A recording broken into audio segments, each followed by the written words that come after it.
জানাচ্ছি।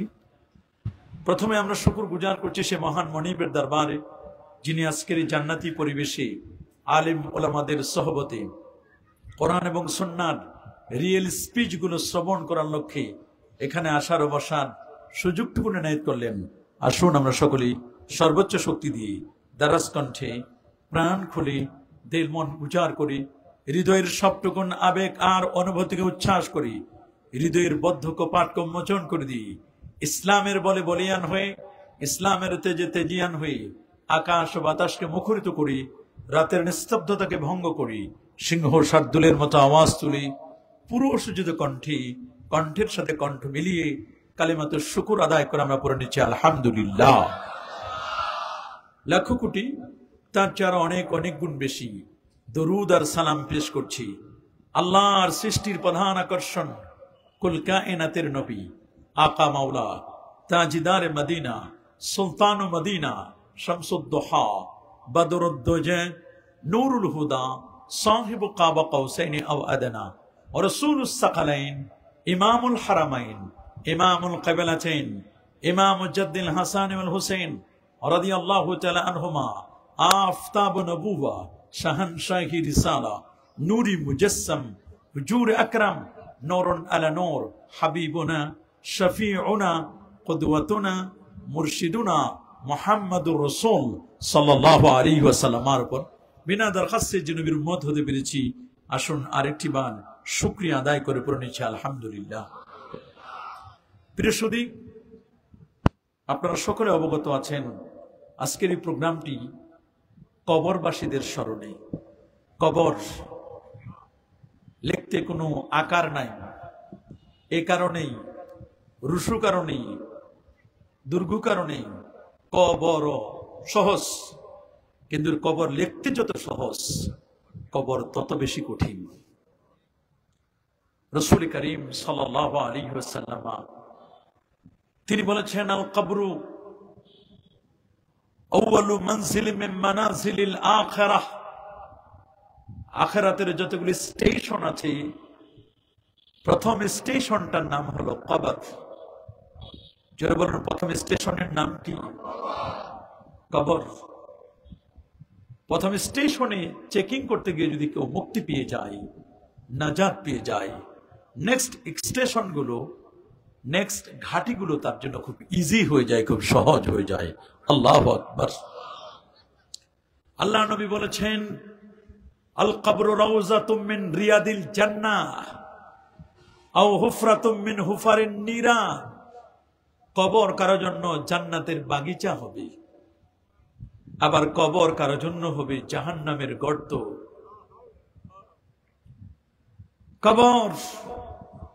কবর থেকে বাঁচার জন্য নবীজি বারবার বলেছেন।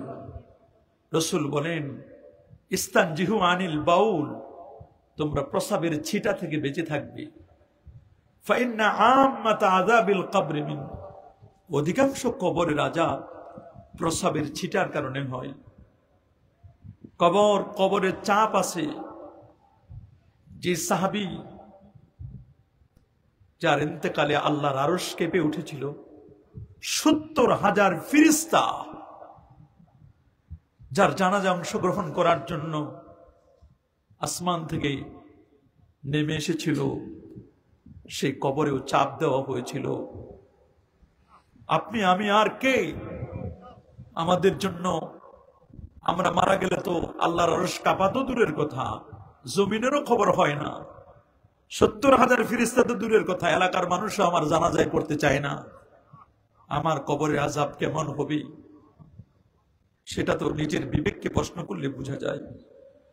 দুনিয়া দুনিয়া করে পাগল, দুনিয়া নিয়ে আমরা ব্যস্ত হয়ে গেছি। ইসে দুনিয়া কি দোস্তি মিসলে কাগজ ফুল হায়। দুনিয়াটা দেখতে কাগজের ফুলের মতো, দুনিয়া দেখতে কাগজের ফুলের মতো, দেখতে খুব ভালো, বু মাগার খুশবু নেই। নাকের কাছে কাগজের ফুল নিলে কোনো ঘ্রাণ নাই। দুনিয়া দুধের মাছির মতো, দুধ যতক্ষণ মাছি ততক্ষণ, ক্ষমতা যতক্ষণ, চরিত্র ততক্ষণ। টাকা নেই, পয়সা নেই, ক্ষমতা নেই, চরিত্রও নেই। ক্ষমতা চলে গেলে আর কেউ কারো তাকাবে না। চেহারা সৌন্দর্য এগুলো বেশি দিন স্থায়ী হয় না, সম্পদ বেশি দিন স্থায়ী হয় না। যেটা স্থায়ী হয় সেটি হচ্ছে মানুষের উত্তম চরিত্র, মানুষের নেক আমাল। আল্লাহর নবী সহিহ মুসলিমের বর্ণনা, মাররা বিকবরাইন, নবীজি দুটো কবরের পাশ দিয়ে যাচ্ছিলেন। সুবহানাল্লাহ বলুন। রাসূল বলেন এই দুটো কবরে আযাব হচ্ছে। থামাই দিলেন নবীজি তার যাত্রা। সাহাবায়ে কেরাম বললেন, হুজুর এখানে তো কবরের কোনো সিমটম নেই, কোনো আলামত নেই। বলে মুরব্বীদেরকে জিজ্ঞেস করো, তারা বলতে পারবে। মুরব্বীদের জিজ্ঞেস করা হলো, তারা বলল হ্যাঁ এখানে দুটো কবর ছিল। নবীজি বলেন দুটি কবরে আযাব হচ্ছে। যে নবী কবরের খবর পর্যন্ত বলে দিতে পারেন আল্লাহু আকবার, কেমন নবী কবরের খবর বলেন? কত কবরস্থানের পাশ দিয়ে যায়, আমাদের কারো কোনো খবর হয় না, কিন্তু নবীজি কবরের পাশ দিয়ে গেলে কবরের খবর বলতে পারেন। রাসূল বলেন ইন্নী আরাল জান্নাতা ওয়ান নারা ফি মাকামি হাযা, আমি নবী এমন দেখ চাই না আমাদের মধ্যে দাঁড়াইলে আল্লাহর জান্নাত এবং জাহান্নামের খবর আমি বলে দিতে পারি। আমি নবী সামনে যেমন দেখি রেখ, আমি নবী পিছনেও তেমন দেখতে পাই, ডানে যেমন দেখি বামেও তেমন দেখতে পাই। আমার আল্লাহ মোহরে নবুয়তটা দান করেছেন পিছনে, এটা মুভিং ক্যামেরার মতো। কোন ব্যক্তি নামাজের মধ্যে উজু করে আসলো, নামাজের মধ্যে যদি কেউ ডিস্টার্ব করে, ইন্নী লা আরাকুম আলা রুকুইকুম ওয়া আলা খুশুইকুম, তোমরা যখন নামাজের মধ্যে রুকুতে যাও, কেউ যদি নামাজের সেজদায় যদি চুরি করো, রুকুতে যদি কেউ চুরি করো, রুকু যদি কেউ মিসিং করে, অল্প সময় রুকু করে যদি মাথা হলো, নবী দেখতেছেন তার সামনে জান্নাতের আঙ্গুরের থোকাগুলো ঝুলে পড়তেছে। আল্লাহ নবী বলেন তাকা আকাতু, টসটসে পাকা আঙ্গুরগুলো ঝুলছে, আমি হাতটা বাড়াই দিয়ে আঙ্গুরের থোকা আমি ধরলাম। বুখারী শরীফের হাদিস। রাসূল বলেন আমি টান মারবো, ওই মুহূর্তে আমাকে জিবরিল বলেন হুজুর টান মারবেন না, টান মারলে তো কিয়ামত হয়ে যাবে হুজুর, টান মারা এই মুহূর্তে যাবে না। আল্লাহু আকবার, কেমন পাওয়ারফুল নবী করিম সাল্লাল্লাহু আলাইহি ওয়াসাল্লাম। তিনি বলেন কবরের মধ্যে আযাব হচ্ছে, দুটো কবরের মধ্যে খুব বেশি কোনো কারণে না, তাদের খুব বেশি বড় কোনো গুনাহ না। বলে একজন ব্যক্তি উটের আস্থা বলে কাজ করত, বকরি চড়াতো, ছাগল চড়াতো। মা বাসাল্লাহু নাবিয়্যান ইল্লা কাদ ইয়ারাল গানাম, ওরে এমন কোন নবী আল্লাহ পৃথিবীতে পাঠান নাই যে নবী বকরি চড়ান নাই। আল্লাহু আকবার, এটা তাদের কাজ করেছেন তারা। তবে তার মানে নবীদেরকে কোনো বাজে মন্তব্য করা যাবে না নবীদের ব্যাপারে, এটা উম্মতকে শিক্ষা দিলেন। ওরে মুসলমানের ছেলে, কাজ করিলে মান যাবে তোর কোন হাদিসে পেলে? যে যে পেশায় আমরা কাজ করতেছি কিনা, প্রত্যেকটা পেশা আমাদের, এটা আমাদের স্ট্যান্ডার্ড পেশা। যে যেটা করেন প্রত্যেকটা পেশায় লোকের দরকার আছে না নাই? জোরে বলুন। যদি মাইকের ব্যবসা না করতেন আমরা মাইক ভাড়া করতে পারতাম? প্যান্ডেলে যারা কাজ করতেছেন এটা যদি না করতো আমরা ভাড়া করতে পারতাম? জেনারেটরের পেশায় যারা আছেন ভাড়া দিচ্ছেন, আমরা ওনারা যে এটা না করতো আমরা পারতাম? বাবুর্চি যারা আছেন রান্না বান্নার কাজে, এটা যদি তারা এই পেশা না করতো আমরা কি নিতে পারতাম? যারা সুইপার আছে, সুইপার যদি না থাকতো তা আপনার বাথরুমটা আপনারাই সাফ করার লাগবে। কথা বলুন। তাহলে প্রত্যেকটি পেশায় যে যে পেশায় দায়িত্বে নিয়োজিত আছেন, প্রত্যেকটি পেশাকে নিজের মতো মনে করি আমি আমার দায়িত্বটি পালন করব, ঠিক কিনা? খুব খেয়াল করে শুনবেন। একজনে প্রসাব থেকে পবিত্রতা অর্জন করতো না, প্রসাবের ছিটাগুলো গায়ে লাগতো, ওটা নিয়েই সে কি করতো? নামাজ আদায় করতো, ওটা নিয়ে সে নামাজ পড়তো। এটা ছিল তার অপরাধ। এই জন্য আমাদের গায়ে প্রসাবের ছিটা যেন না লাগে, কি করতে হবে? এই জন্য প্রসাবখানাটা ভালো করে করতে হবে। 2 নম্বর ঢিলা কুলুপ ব্যবহার করতে হবে। ঢিলা কুলুপের কথা বললে তো এটা অনেকের কাছে অবাক হবে। আগের যুগের আলেম ওলামা পীর বুজুর্গ, আগের যুগের যারা মুত্তাকি পরহেজগার ছিল, প্রত্যেকটা গ্রামে 2, 4, 5 জন 10 জন ছিল। এরা ঢিলা কুলুপ মাটির ঢিলা রাখতো। এখন তো ঢিলা কুলুপ গেছে, এখন সব টয়লেট টিস্যু পেপার হোক, তা চলুক না, টিস্যু পেপারে হোক। এগুলোই বানায় কয়জন? বসে যে ইউরিনটা পাস করবে, প্রসাবটা করবে, বসে প্রসাব করার যুবকও এখন আস্তে আস্তে চলে যাচ্ছে। এখন যুবকরা বসে প্রসাব করারও সময় পায় না, দাঁড়াইয়া ছেড়ে দেয়। যারা বলেন না একটু পানি নিবে, একটু টিস্যু নিবে, না এই সময় তার নাই, ঝাড়া দিয়ে চলে যায়। কথা বলেন, জোরে বলেন, আরো জোরে বলেন। কেমনি কি হবে? বড় কঠিন অবস্থা, সামনের পরিবেশ খুব কঠিন। ইভেন আপনি ইউরিন পাস করার যে বুথগুলো আছে, বিভিন্ন হোটেলে আমরা যাই, বসে পেশাব করার কোনো জায়গা রাখে না। কথা বলেন না, বসে পেশাব করবেন জায়গা নাই, সব মানে দাঁড়ায় যারা পেশাব করে তাদের জন্য জায়গা, বসে পেশাব করবেন এরকম কোনো জায়গা আমাদের জন্য রাখে নাই। ওয়েস্টার্ন কান্ট্রির সিস্টেম গুলো আমাদেরকে আজকে ফলো করতে হচ্ছে। নাউজুবিল্লাহ বলেন, মাআযাল্লাহ বলেন। বড় দুঃখ লাগে, বড় দুঃখ লাগে। আগের যুগের মসজিদ ছিল কাঁচা, মাগার মুসল্লি ছিল পাক্কা মুসল্লি। আল্লাহু আকবার। এখন মসজিদ হয়েছে পাক্কা, মাগার মুসল্লি সব কাঁচা। কাঁচা মুসল্লি দোয়া কুনুত জানে না, দোয়া মাসুরা জানে না, তাশাহুদ জানে না, আয়াতুল কুরসি জানে না, সূরা হাশরের শেষ 3 আয়াত জানে না। কথা বলেন, ইতিকাফে বসাবেন, একজন মুরব্বি খুঁজে পাওয়া যায় না, টাকা দিয়ে মানুষ ভাড়া করে আনে মসজিদে ইতিকাফে বসাতে হয়। এর চেয়ে দুঃখজনক কথা আর আছে? এলাকার মানুষ তারা কবরবাসীকে কোনো স্মরণ করতেই চায় না, বলে মরে গেছে, পচে গেছে, চলে গেছে, শেষ।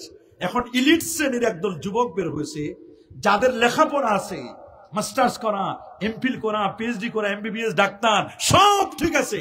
এই এলিট পার্সন গুলো, এদের পড়াশোনা ঠিক, এলেম কালাম, জ্ঞান, বিবেক, বুদ্ধি এগুলো ঠিক আছে, কিন্তু একটা জিনিসের বর্তমানে অভাব, সেটা হলো আদব কায়দা। জোরে বলেন বাবা, কিসের অভাব? আরো জোরে বলেন, কিসের অভাব? আমরা আদবটাকে মনে করি এটা একটা গাড়ি যে আছে, গাড়ির পিকআপটা যেমন এলেম, এর ব্রেকটার নাম হলো আদব। একটা গাড়ির যদি ব্রেক না থাকে তাহলে গাড়িটা যে কোনো সময় কি করতে পারে? আপনারা বলেন তো, একটা গাড়ির যদি ব্রেক ফেল হয়, এই গাড়িটা কি আমাদের জন্য নিরাপদ না বিপজ্জনক? মনে রাখবেন যুবক, তুমি যত বড় জ্ঞানী হও, ভাই আপনি যত বড় এলিট পার্সন হন, আপনার এলএম থাকতে পারে, আপনার এমফিল থাকতে পারে, পিএইচডি থাকতে পারে, অনেক ডিগ্রি আপনি অর্জন করতে পারেন, কিন্তু এই ডিগ্রিটাকে কন্ট্রোল করার জন্য আপনার একটা ব্রেক লাগবে। এই ব্রেকটার নাম হলো আদব। আদব অনেকেই মা বাবার কাছ থেকে শিখে, ফ্যামিলি থেকে শিখে, অনেকেই স্কুল কলেজ ইউনিভার্সিটি থেকে শিক্ষকদের কাছ থেকে শিখে। এখন অধিকাংশ শিক্ষকরাই তো আদব রাখে না। কথা বলেন, অনেকে মা বাবার মধ্যেও তো আদব কায়দা অনেকটা চলে গেছে। এই জন্য নেপোলিয়ান বলেছেন, give me good mother, I shall give you good nation. আমাকে একটা ভালো মা দাও, আমি তোমাকে একটা ভালো জাতি উপহার দিব। ভালো জাতি পেতে হলে মা ভালো হতে হবে, সন্তান ভালো অটোমেটিক হবে। মা বাবাই তো ভালো নয়, এখন বড় কঠিন বিপদ। এই জন্য ব্রেকটাকে কন্ট্রোল করতে হবে। গাড়িটা কন্ট্রোল করার জন্য একটা ব্রেক আছে, কি আছে? ব্রেক না থাকার কারণে গাড়ি অ্যাক্সিডেন্ট করবে। যে যুবকদের আদব কায়দা নেই, নিঃসন্দেহে মনে রাখবেন এই যুবকটা টুডে অর টুমরো সে অ্যাক্সিডেন্ট করবে। তা আমরা চাই এই মণিপুরের যুব সমাজ যেন অ্যাক্সিডেন্ট না করে, এদেরকে কিছু আদব কায়দা এগুলো আমরা একটু দিতে চাই। আপনারা রাজি আছেন? সবাই রাজি? হাত তুলে দেখান। নারায়ে তাকবীর, নারায়ে রিসালাত। আল্লাহ কবুল করে, মঞ্জুর করে বলে আমিন। খুব ভালো করে শুনবেন, গভীর মনোযোগ। পৃথিবীর সবচেয়ে শ্রেষ্ঠতম কবরস্থানটার নাম হলো জান্নাতুল বাকি। পৃথিবীর শ্রেষ্ঠ কবরস্থানের নাম কি? আরো যারা বলেন, জান্নাতুল বাকি আল গারকাত। বাকি আল গারকাত, এই গোরস্থানটা পৃথিবীর শ্রেষ্ঠতম একটা গোরস্থান। মক্কা শরীফে একটা আছে, মদিনা শরীফে একটা। মদিনা শরীফেরটার নাম হলো বাকি আল গারকাত, জান্নাতুল বাকি। আর মক্কা শরীফের নাম হলো জান্নাতুল মাওয়া। বলেন কি নাম? আরো যারা বলেন কি নাম? জান্নাতুল মুআল্লাহ। কি নাম? জান্নাতুল মুআল্লাহ। কি নাম? জান্নাতুল মুআল্লাহ, সেই গোরস্থানটার নাম। একটা বাকি, আর হলো কি মুআল্লাহ। কেউ এটাকে মুআল্লাহও বলেছেন। যাই হোক, দুটা গোরস্থান পৃথিবীর মধ্যে সবচেয়ে শ্রেষ্ঠতম গোরস্থান। জান্নাতুল বাকি আল গারকাত যেটা, সেখানে আল্লাহ নবীর 10,500 সাহাবীর কবর আছে। আল্লাহু আকবার বলেন। আর জান্নাতুল মুআল্লাহ যেটা, ওইখানে আল্লাহর নবীর সহধর্মিনী, উম্মত জননী মা খাদিজাতুল কুবরা রাদিয়াল্লাহু তাআলা, যাকে আমার আল্লাহ নিজে সালাম দিয়েছিলেন। আল্লাহু আকবার। তার মাজার, তার কবর আছে। এখন অনেকে মাজারের কথা শুনলে চোখ উল্টায় দেয়, কবরের কথা শুনলে মানুষগুলো চোখগুলো উল্টায় দেয়। কবরের সাথে একটা শব্দ লাগাই দিয়েছে, কবর পূজা, মাজার পূজা। নাউজুবিল্লাহ। কবরের সাথে পূজা শব্দ লাগানো যাবে না, মাজারের সাথে পূজা শব্দ লাগানো যাবে? কবর মাজার এগুলো পূজা নয়, কবর হবে জিয়ারত। বলেন না, কবর হবে সবার মুখে, কবর হবে জিয়ারত, কবর হবে জিয়ারত। আল্লাহু আকবার। পৃথিবীর সর্বপ্রথম কবর যাকে দেওয়া হয়েছিল তিনি সাইয়্যিদুনা আদম সফিউল্লাহ। কি তার জানাজাও হয়েছিল প্রথম? বলেন না, প্রথম জানাজা হয়েছিল কার? আদম আলাইহিস সালামের। বলেন কার? আদম আলাইহিস সালামের জানাজার মুসল্লি ছিল ফেরেশতারা। বলেন না, জানাজার মুসল্লি ছিল কারা? ফেরেশতারা। আল্লাহু আকবার বলেন। তবে সিস্টেম, আমরা যে সিস্টেম করি এই সিস্টেম ছিল না। আমরা তো জানাজার নামাজ পড়ি 4 তাকবীরি। কয় তাকবীরি? জানাজার মধ্যে কিয়াম করা ফরজ, দাঁড়ানো ফরজ, তাকবীর গুলো ফরজ। 4 তাকবীরি, 4টা তাকবীর, এটা কি ফরজ? জানাজা 4 তাকবীরে জানাজা, এটা কি ফরজ, ফরজে কিফায়া। আল্লাহু আকবার বলেন। মনে রাখবেন, আদম আলাইহিস সালামের আল্লাহ তাআলা 1000 বছর হায়াত দান করেছিলেন। কত বছর? 1000 বছর আল্লাহ তাকে হায়াত দান করেছিলেন। 1000 বছর। তাকে তো প্রথম কবরে রাখা হলো। কাকে? আদম আলাইহিস সালাতু ওয়াস সালাম কি। সেজন্য জানাজা, এখন জানাজার মুসল্লি পাওয়া যায় না। ফতোয়া দেখি জানেন, বলে এটা ফরজে কিফায়া নামাজ। ফরজে কিফায়া বলে দিতে না গেলে চলবে। তা আপনি যে বলেন না গেলে চলবে, আপনি মনে হয় মরবেন না। আপনি যেদিন মরবেন মানুষ মনে করবে না গেলে চলবে। আল্লাহ নবী বলেছেন, যার জানাজায় 3টি কাতার হবে। কতজন? 3টি কাতার, প্রায় 40 জনের অধিক মুসল্লি হবে। এরা যদি ওই ব্যক্তির জন্য ইস্তেগফার করে, মাফ চায়, আল্লাহ তাআলা তাদের তাওবা, তাদের ইস্তেগফার, তাদের জন্য যে তাওবা করলো, ইস্তেগফার করলো, মাফ চাইলো, আল্লাহ তাদের উসিলায় ওই মাইয়িতকে আল্লাহ মাফ করে দিবেন। আল্লাহু আকবার বলেন। এখন তো জানাজা সব রাজনৈতিক জানাজা হয়ে গেছে। কথা বলেন, কি জানাজা? রাজনৈতিক জানাজা কোনটা? রাজনৈতিক জানাজা হলো গায়েবানা জানাজা। কি জানাজা? গায়েবানা জানাজা। হ্যাঁ, শেখুল ইসলাম ইবনে তাইমিয়া সহ অনেকে বলেছেন, যে ব্যক্তির কোনো একটিবারের জন্য জানাজা হয় নাই, সম্ভাবনাও নাই, এমন ব্যক্তি যদি হয় যে সে মারা গেছে, তার কোনো হদিস পাওয়া যায় নাই, লোকটিকে কোথায় দাফন করা হয়েছে চেনা যায় নাই, তাহলে কেবলমাত্র তার গায়েবানা জানাজা পড়া যাবে, লাশ ছাড়া। আল্লাহ নবী জীবনে কয়েকটি গায়েবানা জানাজা পড়িয়েছিলেন। তার মধ্যে একটি গায়েবানা জানাজা যখন পড়লেন, সাহাবায়ে কেরাম নবীজি বাদশাহ নাজ্জাশের জন্য, না আলীন নাজ্জাশের জন্য নবীজি বলেন, সাহাবীরা কাতার বন্দী হও, আমরা একটা জানাজা পড়ব। জানাজা যখন শেষ হলো, সাহাবীরা বলল, হুজুর লাশ কই? কয়, কেন তোমরা লাশ দেখো নাই? কয়, না হুজুর, আমরা তো কেউ লাশ পাই নাই। কে মারা গেছে? বলে বাদশাহ নাজ্জাশী। বলে এখান থেকে প্রায় 1000 কিলোমিটার দূরে।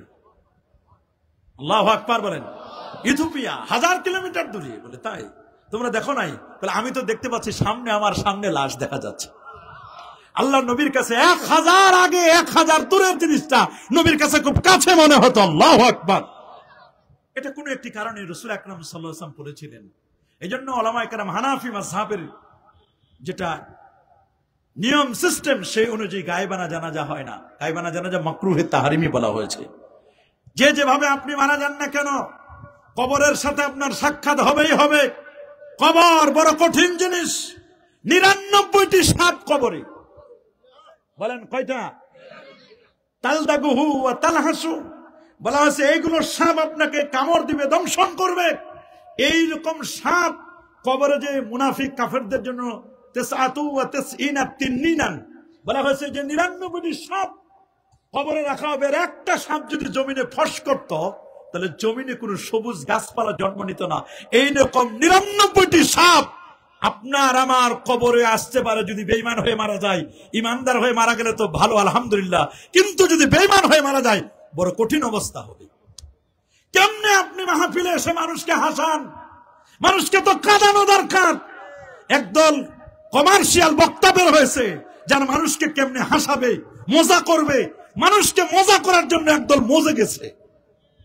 কথা বলেন, জোরে বলেন, আরো জোরে বলেন। কত রং বেরঙের বক্তা, কানা, খোরা, ল্যাংরা, লুলা, নব মুসলিম, নতুন মুসলিম, স্মার্ট বক্তা, সুরেলা বক্তা, ক্লাসিক্যাল বক্তা, হাসান্না বক্তা, কাদান্না বক্তা, কত রকমের বক্তা দেখবেন। 26 ইঞ্চি বক্তা, নারী থেকে পুরুষ হয়েছে, পুরুষ থেকে নারী হয়েছে, কত রং বেরঙের বক্তা দেখবেন। কিন্তু এত ওয়াজ মাহফিল সারা বাংলাদেশে প্রায় নাকি 34 লক্ষ মাহফিল হয়। এত মাহফিলতে হেদায়েত কই? মসজিদের ফজর নামাজে মুসল্লির সংখ্যা বাড়ে না কেন? কথা বলেন, এত মানুষ কই? মাহফিল তো হচ্ছে, কিন্তু হেদায়েত কোথায়? হেদায়েত পাওয়া তো বড় কঠিন। কথা বলেন। এই জন্য বাবা খেয়াল করবেন, কবর দেখলেও সওয়াব। আল্লাহু আকবার বলেন, বলেন না কবর দেখলেও কি? আরো জোরে বলেন, কবর দেখলেও কি? আমার রাসূল বলে দিয়েছেন, কুনতু নাহাইতুকুম আন জিয়ারাতিল কবর, আমি তোমাদেরকে এককালে নিষেধ করতাম কবর জিয়ারত করতে। সুবহানাল্লাহ। আল-আন ফাজুরুহা, তোমরা কবর জিয়ারত করো, ফাইন্নাহা তুযাক্কিরুল মাউতা, ওরে কবর জিয়ারত করলে মৃত্যুর কথা মনে পড়ে। তুযাক্কিরুল আখিরা, আখিরাতের স্মরণিকা হয়। তুজাহিদু আনিদ দুনিয়া, লোকটি দুনিয়া থেকে বিমুখ হয়ে আল্লাহর দিকে মনোনিবেশ করে। কবরটা দেখলেও তো সওয়াব। সুবহানাল্লাহ বলেন। কবর দেখলেও কি? বলেন না, কবর দেখলেও কি সওয়াব। অনেকে ভয়ে কবরের কাছে যেতে চায় না। অনেকে আছে ভয়ে কবরের কাছে কি যেতে চায় না। কিন্তু যেই লোকটা কবর খনন করে, মনু মিয়া নামক কিশোরগঞ্জের এক লোক কবর খনন করছে। কি নাম? ঘোড়া নিয়ে কবর খনন করতে যেত। কি নিয়া? ঘোড়া নিয়ে কবর খনন করতে যেত। রাসূল বলেন, মান হাফারা কবরান লি আখিহি, যে ব্যক্তি তার ভাইয়ের জন্য কবর খনন করবে, সুবহানাল্লাহ বলেন, কি করবে? কবর খনন করবে, আল্লাহ তাআলা তার জীবনের গুনাহ মাফ করে দিবেন। জান্নাতে তার জন্য একটা প্রাসাদ নির্মাণ করবেন। এখন তো কবর খনন করার লোক পাওয়া কঠিন। বলেন না, সমাজের মধ্যে কবর খনন করার লোক পাওয়া যায়? খুব রেয়ার, খুব কঠিন, খুব কম। গোসল দেওয়ার মানুষ পাওয়া যায় না। মানুষ মারা যাওয়ার পরে প্রপার ওয়েতে কোরআন সুন্নাহ মোতাবেক গোসল দিবে, এরকম মানুষও পাওয়া যায় না। উল্টা পাল্টা গোসল দিয়ে দেয়, এমন আছে না? কাফনের কাপড় পরাবে। রাসূল বলেছেন, মান গাসসালা মাইয়াতান, যে ব্যক্তি কোনো মাইয়াতকে গোসল দেবে, সুম্মা কাতামা, এরপরে গোপন রাখবে যদি কোনো কিছু প্রকাশিত হয়, ভালো হোক খারাপ হোক, ভালোটা বলতে পারবে, খারাপ কিছু যদি প্রকাশিত হয়, চেহারা কুৎসিত হয়ে যাওয়া অথবা মল বের হয়ে যাওয়া, এরকম যদি কোনো কিছু প্রকাশিত হয়, আল্লাহ নবী বলছেন, এগুলো যদি কোনো ব্যক্তি গোপন রাখে, তাহলে আল্লাহ তাআলা তার জীবনের কবিরা গুনাহগুলো মাফ করে দিবেন। কাফনের কাপড় যে পরাবে, আল্লাহ তাআলা তাকে জান্নাতের কাপড় পরিধান করে তাকে জান্নাতে নিয়ে যাবেন।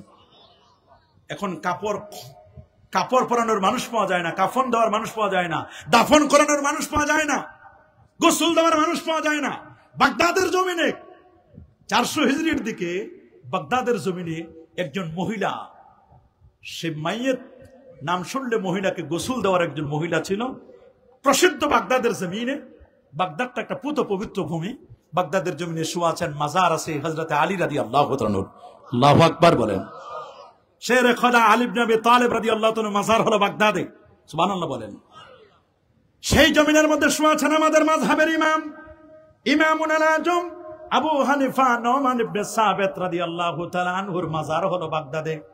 কুফায় এত বড় পণ্ডিত ছিলেন, 100 বার আমার আল্লাহকে যিনি স্বপ্নে দেখেছিলেন, 40টা বছর যিনি এশারও যদিও ফজর পড়েছিলেন, 55 বার আমার নবীজির রওজা মুবারাকা জিয়ারত করেছিলেন। আরে বাবা, রমজান মাসে যিনি 61 খতম কোরআন মাজিদ তেলাওয়াত করতেন, এত বড় পণ্ডিত ছিলেন ইমাম আজম আবু হানিফা। 83,000 মাসআলা লিখেছেন, 90,000 ছাত্র ছিল, 6,500 শিক্ষক ওস্তাদের কাছ থেকে জ্ঞান লাভ করেছিলেন। 2 রাকাত নামাজে 1 খতম কোরআন মাজিদ তেলাওয়াত করতেন। আর এখন ইমাম সাহেবের তেলাওয়াত একটু বাড়ে গেলেই ওরে বাপরে বাপ, গলা খাকরান দিয়ে ইমামরে বসাই দেয়। কথা বলেন। কত রং বেরঙের মানুষ এখন দেখবেন, নামাজে একটু লম্বা তেলাওয়াত করার মানুষ, একটু তেলাওয়াত করলে, একটু ধীর স্থির ভাবে তেলাওয়াত করলে, এই যে তেলাওয়াতটা আমরা শুনলাম আমাদের কারি সাহেবের কাছ থেকে, আলহামদুলিল্লাহ, একজন ডাক্তার হয়ে এত সুন্দর তেলাওয়াত, অবাক করার মতো। আল্লাহু আকবার বলেন। তাহলে আপনি চিন্তা করে দেখেন, আজকের গোটা সমাজ ব্যবস্থা এমন কঠিন হয়ে গেছে, ছোট্ট ছোট সোনামণিরা কোরআন মাজিদের তেলাওয়াত জানে না, এদেরকে শিক্ষা দেওয়া দরকার। এরা পরে আগডুম বাগডুম ঘোড়ার ডিম সাজে, ডাক ঢোল সারাদিন বাজে। হাট্টিমা টিম টিম তাদের খাড়া দুটো শিং, তারা মাঠে পারে ডিম। মিথ্যা কথা, যাদের মাথায় শিং আছে এরা কোনোদিন ডিম পারে না। যাদেরকে আল্লাহ শিং দিয়েছেন এদেরকে ডিম দেন নাই, আর যাদেরকে আল্লাহ ডিম দিয়েছেন আল্লাহ তাদেরকে শিং দেন নাই। শিং আছে যার, ডিম নাই তার, আর যাদের ডিম আছে তাদের কোনো শিং নাই। বলেন না, কুকুরের কি আছে? ডিম আছে কুকুরের। ঘোড়ার শিং আছে, ডিম আছে। গরুর কি আছে? শিং আছে, ডিম আছে। মুরগির শিং আছে, আছে কি? ডিম। দেখছেন? আল্লাহু আকবার বলেন। পাখির শিং আছে? নাই, ডিম আছে। যারা শিং দিয়েছেন তার ডিম দেন নাই, আর যাদের ডিম দিয়েছেন তাদের শিং দেন নাই। আল্লাহু আকবার। ওয়ালান তাজিদা লিসুন্নাতিল্লাহি তাবদীলা। আমাদের টার্গেট থাকবে পরবনামা স্কুলেতে হাট্টিমা টিম টিম, পরবনামা স্কুলেতে হাট্টিমা টিম টিম, পড়াবো মাগো মাদ্রাসাতে আলিফ লাম মিম। আল্লাহু আকবার বলে। যাদের সিনায় আলিফ লাম মিম আছে তারা কোনোদিন দুর্নীতি করতে পারে না, চুরি ডাকাতি করতে পারে না, ছিনতাই করতে পারে না, মানুষের ক্ষতি করতে পারে না, হিংসা করতে পারে না, গীবত করতে পারে না, শাকায়াত করতে পারে না, অন্যায় কাজে সম্পৃক্ত হতে পারে না। কথা বলুন। পাওয়া যায় না। সকালবেলা শুরু হয়, গানে গানে সকাল শুরু, সা রে গা মা পা দা নিশা। শুনেছি প্রাথমিকে নাকি গানের শিক্ষক নিয়োগ দিবে, সারে গামা শিখাবে। অথচ প্রাথমিকে শিক্ষক নিয়োগ দেওয়া দরকার ধর্মীয় শিক্ষক, আলেম ওলামা, হাফেজে কোরআন নিয়োগ দেওয়া দরকার। আমার দেশের লক্ষ লক্ষ হাফেজ আলহামদুলিল্লাহ বলেন, প্রতি বছর 33,325 জন হাফেজ কোরআনের পাগড়ি নিয়ে, কোরআন হেফজ করে পাগড়ি মাথায় নিয়ে বের হয়ে যায়। প্রত্যেকটা প্রাইমারি স্কুলে যদি একজন করে হাফেজে কোরআন কারি সাহেব নিয়োগ দেওয়া হতো, তাহলে হাফেজদেরও কর্মসংস্থান হতো, আর প্রত্যেকটা প্রাইমারির ছোট্ট ছোট সোনামণিরা ভালো করে কোরআন শিখতে পারত। কথা বলে। সরকারের মাথায় ভূতে ঢুকেছে না কিসে ঢুকেছে জানি না। আমরা প্রস্তাব করলাম প্রেস ক্লাবে, সেখানে আমরা বললাম প্রত্যেকটা প্রাইমারিতে ধর্মীয় শিক্ষক নিয়োগ দিবে। ধর্মীয় শিক্ষক না দিয়ে দেখলাম 1 মাস পরে বিজ্ঞাপন দিল গণশিক্ষা ও প্রাথমিক শিক্ষা বিভাগ থেকে বিজ্ঞাপন দিল কি গানের শিক্ষক নিয়োগ দিবে। আমার সন্তানকে, ছোটকালে সন্তানটাকে আমি স্কুলে পাঠাবো গান শেখার জন্য নাকি ইসলামী আকীদা শেখার জন্য? ইসলামী আকীদা, তাহজিব, তামাদ্দুন। এই সন্তানটা এককালে যারা ছোটকালে পড়ছে তারা মক্তব কেন্দ্রিক পড়াশোনা করছিল। আগের যুগে মেয়েদের বিয়ে হতো না মক্তবে না পড়লে। কথা বলেন না, মক্তবে না পড়লে কি হতো না? বিয়ে হতো না। আপনি শুনলে অবাক হবেন, ওই যে মহিলা বাগদাদের জমিনে 400 হিজরির দিকে একটা মহিলা, যে কেউ মহিলা মারা যেত বাগদাদের চতুর্দিকে, ওই মহিলাটা সবার গোসল দিত। কি দিত? এটা সওয়াবের কাজ না? জোরে বলেন, সওয়াবের কাজ কিনা? নিঃসন্দেহ সওয়াবের কাজ, এবং এই মাসলা মাসালা তো জানতে হয়। তো একদিন গোসল দেওয়ার জন্য বের হয়েছেন, এক মহিলাকে গোসল দিবেন। প্রতিমধ্যে মহিলার পিরিয়ড শুরু হয়ে গেছে। কি শুরু হয়ে গেছে? যেটা ন্যাচারাল ভাবে নারীদের পিরিয়ড শুরু হয়, মহিলার পিরিয়ড শুরু হয়ে গেছে। এখন সে গোসল দিবে কেমনি? নিজেই তো সে অপবিত্র। সে অপবিত্র হয়ে আরেকটা লাশকে কেমনে আল্লাহর দরবারে গোসল করে সাজাই দিবে, মনের মধ্যে কনফিউশন তৈরি হলো। উনি গোসল দিতে যাচ্ছিলেন, ওখান থেকে ফিরে এসে একটা মাদ্রাসায় গেলেন বাগদাদের। আল্লাহু আকবার বলেন। দেখেন আলেম ওলামা ফুকাহায়ে কেরাম বসা, ওদেরকে গিয়ে জিজ্ঞেস করলেন আমার এই অবস্থা। পর্দার সাথে জিজ্ঞেস করলেন আমি কি কোনো নারীকে, যে নারী মারা গেছে, কোনো মাইয়েতকে আমি গোসল দিতে পারবো? ওরা বললো তো মাসলাটা খুব জটিল মাসালা। আপনি গোসল দেওয়ার জন্য যাচ্ছিলেন, এই অবস্থায় আপনি গোসল দিতে পারবেন কিনা? আপনার পিরিয়ড শুরু হয়েছে, মেন্স শুরু হয়েছে, আপনি নিজে অপবিত্র, আপনার এখন নামাজ নাই, আপনার এখন রোজা নাই, তা আপনি নিজে গোসল, নিজে তো অপবিত্র, আপনি কেমনে আরেকজন মাইয়েতকে ধরে তাকে গোসল দেওয়াবেন? আলেম ওলামারা বলল যে না, আমরা পারবো না, সামনে বড় হুজুর আছে, ওনাকে জিজ্ঞেস করেন। একজন মুফতি বড় হুজুর ছিলেন বাগদাদের জমিনে, উনাকে জিজ্ঞেস করার পরে উনি বললেন হ্যাঁ তুমি পারবে, যাও গোসল দাও। তো উনি আবার মাদ্রাসা থেকে বের হয়ে গোসল দেওয়ার জন্য যাচ্ছিলেন মাইয়েতের বাসার কাছ দিকে। প্রতিমধ্যে একদল আলেম এটা শুনছে, শোনার পরে তাকে থামাইছে যে তুমি যে যাচ্ছ শুনলাম তোমার এই অবস্থা, এটা জায়েজ না না জায়েজ বলো? বলে এটা জায়েজ আছে, বড় হুজুর বলছেন। বলে দলিল? বলে আমাকে তো দলিল বলে নাই। এই আলেম ওলামারা ধরছে যে দলিল আগে হুজুরের কাছে নিয়ে আসো, দলিল না আসা পর্যন্ত আমরা তোমাকে গোসল করতে দিব না। আগে দলিল দেখাও। তুমি নিজেও পবিত্র, তুমি আর একটা মাইয়াতকে কেমনে গোসল করে তুমি পবিত্র বানাবা? পবিত্র বানায় তুমি আল্লাহর দরবারে তাকে পাঠাই দিবা, এটা জীবনের শেষ গোসল। আল্লাহু আকবার বলেন। সবাই তো অবাক। গেছে হুজুরের কাছে, বলে হুজুর দলিল দেন। বলে দলিল আমাদের ছাত্র আছে, ওদেরকে জিজ্ঞেস করো। ছাত্রদেরকে বললেন আচ্ছা দলিল খোঁজো তোমরা। বলে দলিল আছে কোথায় হুজুর? বলে বুখারী শরীফে দলিল আছে। আল্লাহু আকবার বলে। বলে গোসল দেওয়া যাবে, বুখারী শরীফে কি আছে? দলিল আছে। সবাই তো অবাক, বুখারী শরীফে দলিল আছে? হ্যাঁ বুখারী শরীফে দলিল আছে।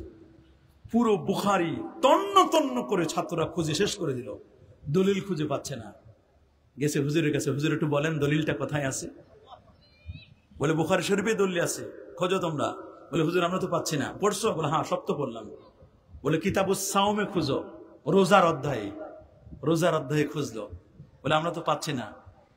বলে বাবুল এতেকাফে খোঁজো, এতেকাফের অধ্যায়ে খোঁজো। সুবহানাল্লাহ। সবাই তো অবাক, এতবার পড়লাম আমরা, এতবার পড়াচ্ছে ওস্তাদরা, বলতেছি আমরা কোন দলিল খুঁজে পাচ্ছি না। বলে খুঁজে পাও না?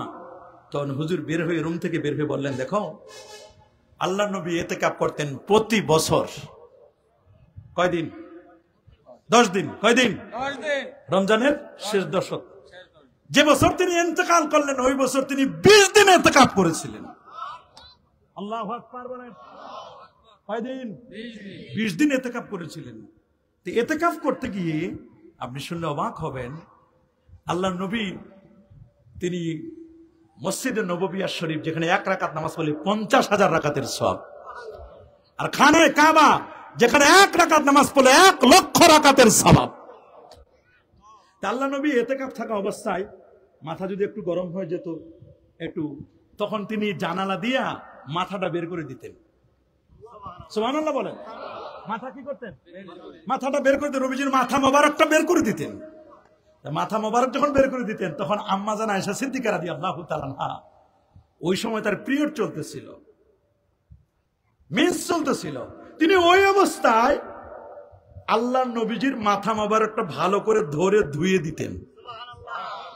আল্লাহু আকবার বলেন। এখন মুহাদ্দিস সাহেব বলছেন যে শোনো, আল্লাহ নবীর স্ত্রী তার পিরিয়ড চলাকালীন অবস্থায় তিনি তো অপবিত্র তোমাদের দৃষ্টিকোণ থেকে, তিনি যদি আল্লাহর নবীকে ধরতে পারেন, আল্লাহর নবীর চেয়ে এত পবিত্র কে আছে? আল্লাহু আকবার বলেন। আল্লাহ নবীকে যদি অবস্থায় ধরতে পারেন উম্মুল জমি আয়েশা সিদ্দিকা রাদিয়াল্লাহু তাআলা আনহা, তাহলে কেন ধরতে পারবে না? এই মাসালা জানার পরে অবাক হয়ে গেলেন। সুবহানাল্লাহ। আল্লাহু আকবার বলেন। জান্নাতুল বাকি, আল্লাহ নবী যখন ইন্তেকাল করলেন, বড় কঠিন বিষয়, নবীর ইন্তেকালের পরে ইখতিলাফ হয়ে গেল, দুটো দলে বিভক্ত হলো। কয় দলে? 2 দল। এক দল বলল নবীজি ইন্তেকাল করেছেন, আরেক দল বলল না নবীজি ইন্তেকাল করেন ওই নাই, নবী আল্লাহর দরবারে চলে গেছেন। কয় দল হলো? 2 দল। যে দলটা বলছে যে নবী ইন্তেকাল করেন না, এই দলের মধ্যে হযরত ওমর রাদিয়াল্লাহু তাআলা আছেন, আর বাকি অন্যান্য সাহাবায়ে কেরাম সিদ্দিক আকবরের দলে। এবং হযরত ওমর রাদিয়াল্লাহু তাআলা তরবারি উঁচু করে ধরছেন, বলছেন কেউ যদি বলো আল্লাহ নবী ইন্তেকাল করেছে, আমি এই তরবারি দিয়ে তার সাইজ করে দিব।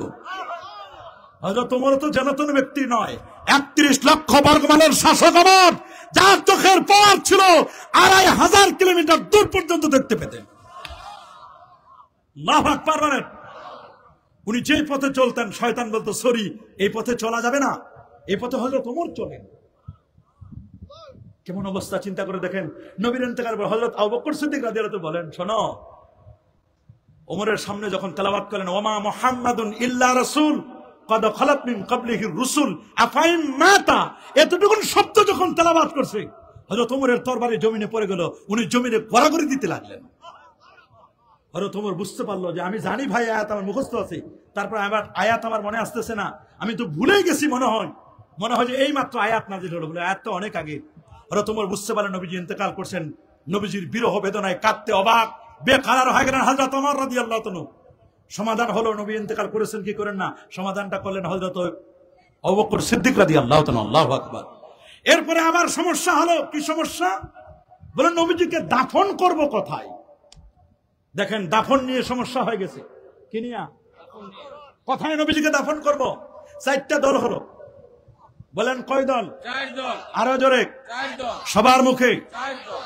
একদল বলল যে নবীজি ইন্তেকাল যেখানে করেন না কেন, নবীর তো জন্মস্থান আছে। বলেন তো নবীর জন্মস্থান মাউলুদুন নবী কোথায়?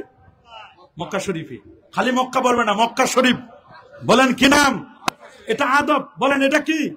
এটা আদব। শুধু মদিনা বলবো না, মদিনা শরীফ, মক্কা শরীফ। আপনার আমারটা দাড়ি, নবীজিরটা দাড়ি মোবারক। আপনার আমারটা টুপি, নবীজিরটা টুপি মোবারক। আপনার আমারটা চুল, নবীজিরটা চুল মোবারক। এটা আদব। বলেন এটার নাম কি? আদব। এটা শিষ্টাচার। আর তরিকা করলো আদব। তরিকা মানুষকে কখনো বেআদব বানায় না, তরিকা মানুষকে আদবওয়ালা বানায়। আল্লাহু আকবার বলে। নবীজিকে কোথায় দাফন করব? কয় দল হলো? চার দল। একদল বলল পৃথিবীতে যে কেউ যেখানে মারা যাক না কেন, লাশটা ডেড বডিটা সর্বশেষ তার বাড়িতে পৌঁছে, যেখানে জন্মস্থান। তা আমরা নবীজি ইন্তেকাল করছেন মদিনা শরীফে, নবীজিকে আমরা পাঠাই দিই মক্কা শরীফে, তার বাবার বাড়ি, তার মায়ের যেখানে ভিটা, ওইখানে আমরা পাঠাই দিই। এক কামে দুই কাম হবে। বলে এক কামে দুই কাম মানে? কয় মানুষগুলো যারা হজ করতে আসবে তারা মক্কা শরীফে খানায় কাবা জিয়ারত করবে, আর কাবা শরীফের সামনে নবীকে আমরা দাফন করব, ওইখানে নবীজির জিয়ারত হবে। তাহলে আর অন্য কোথাও যাওয়া লাগবে না, একসাথে দুইটা হয়ে যাবে। ওদের যুক্তি, যে কোনো মানুষ মারা যায় তার বাড়িতে পাঠায় দেয়। একদল হলো। আরেক দল বলল যে না, আমরা নবীজিকে দাফন করব ফিলিস্তিন বাইতুল মুকাদ্দাসে। 70 জন নবীর মাজার আছে। আল্লাহু আকবার বলে। আল্লাহ নবী মেরাজে গিয়েছেন, নবীদের সাক্ষাৎ করেছেন, নামাজ পড়াইছেন নবীদেরকে নিয়ে। ওইখানে নবীজিকে আমরা দাফন করব। কোথায়?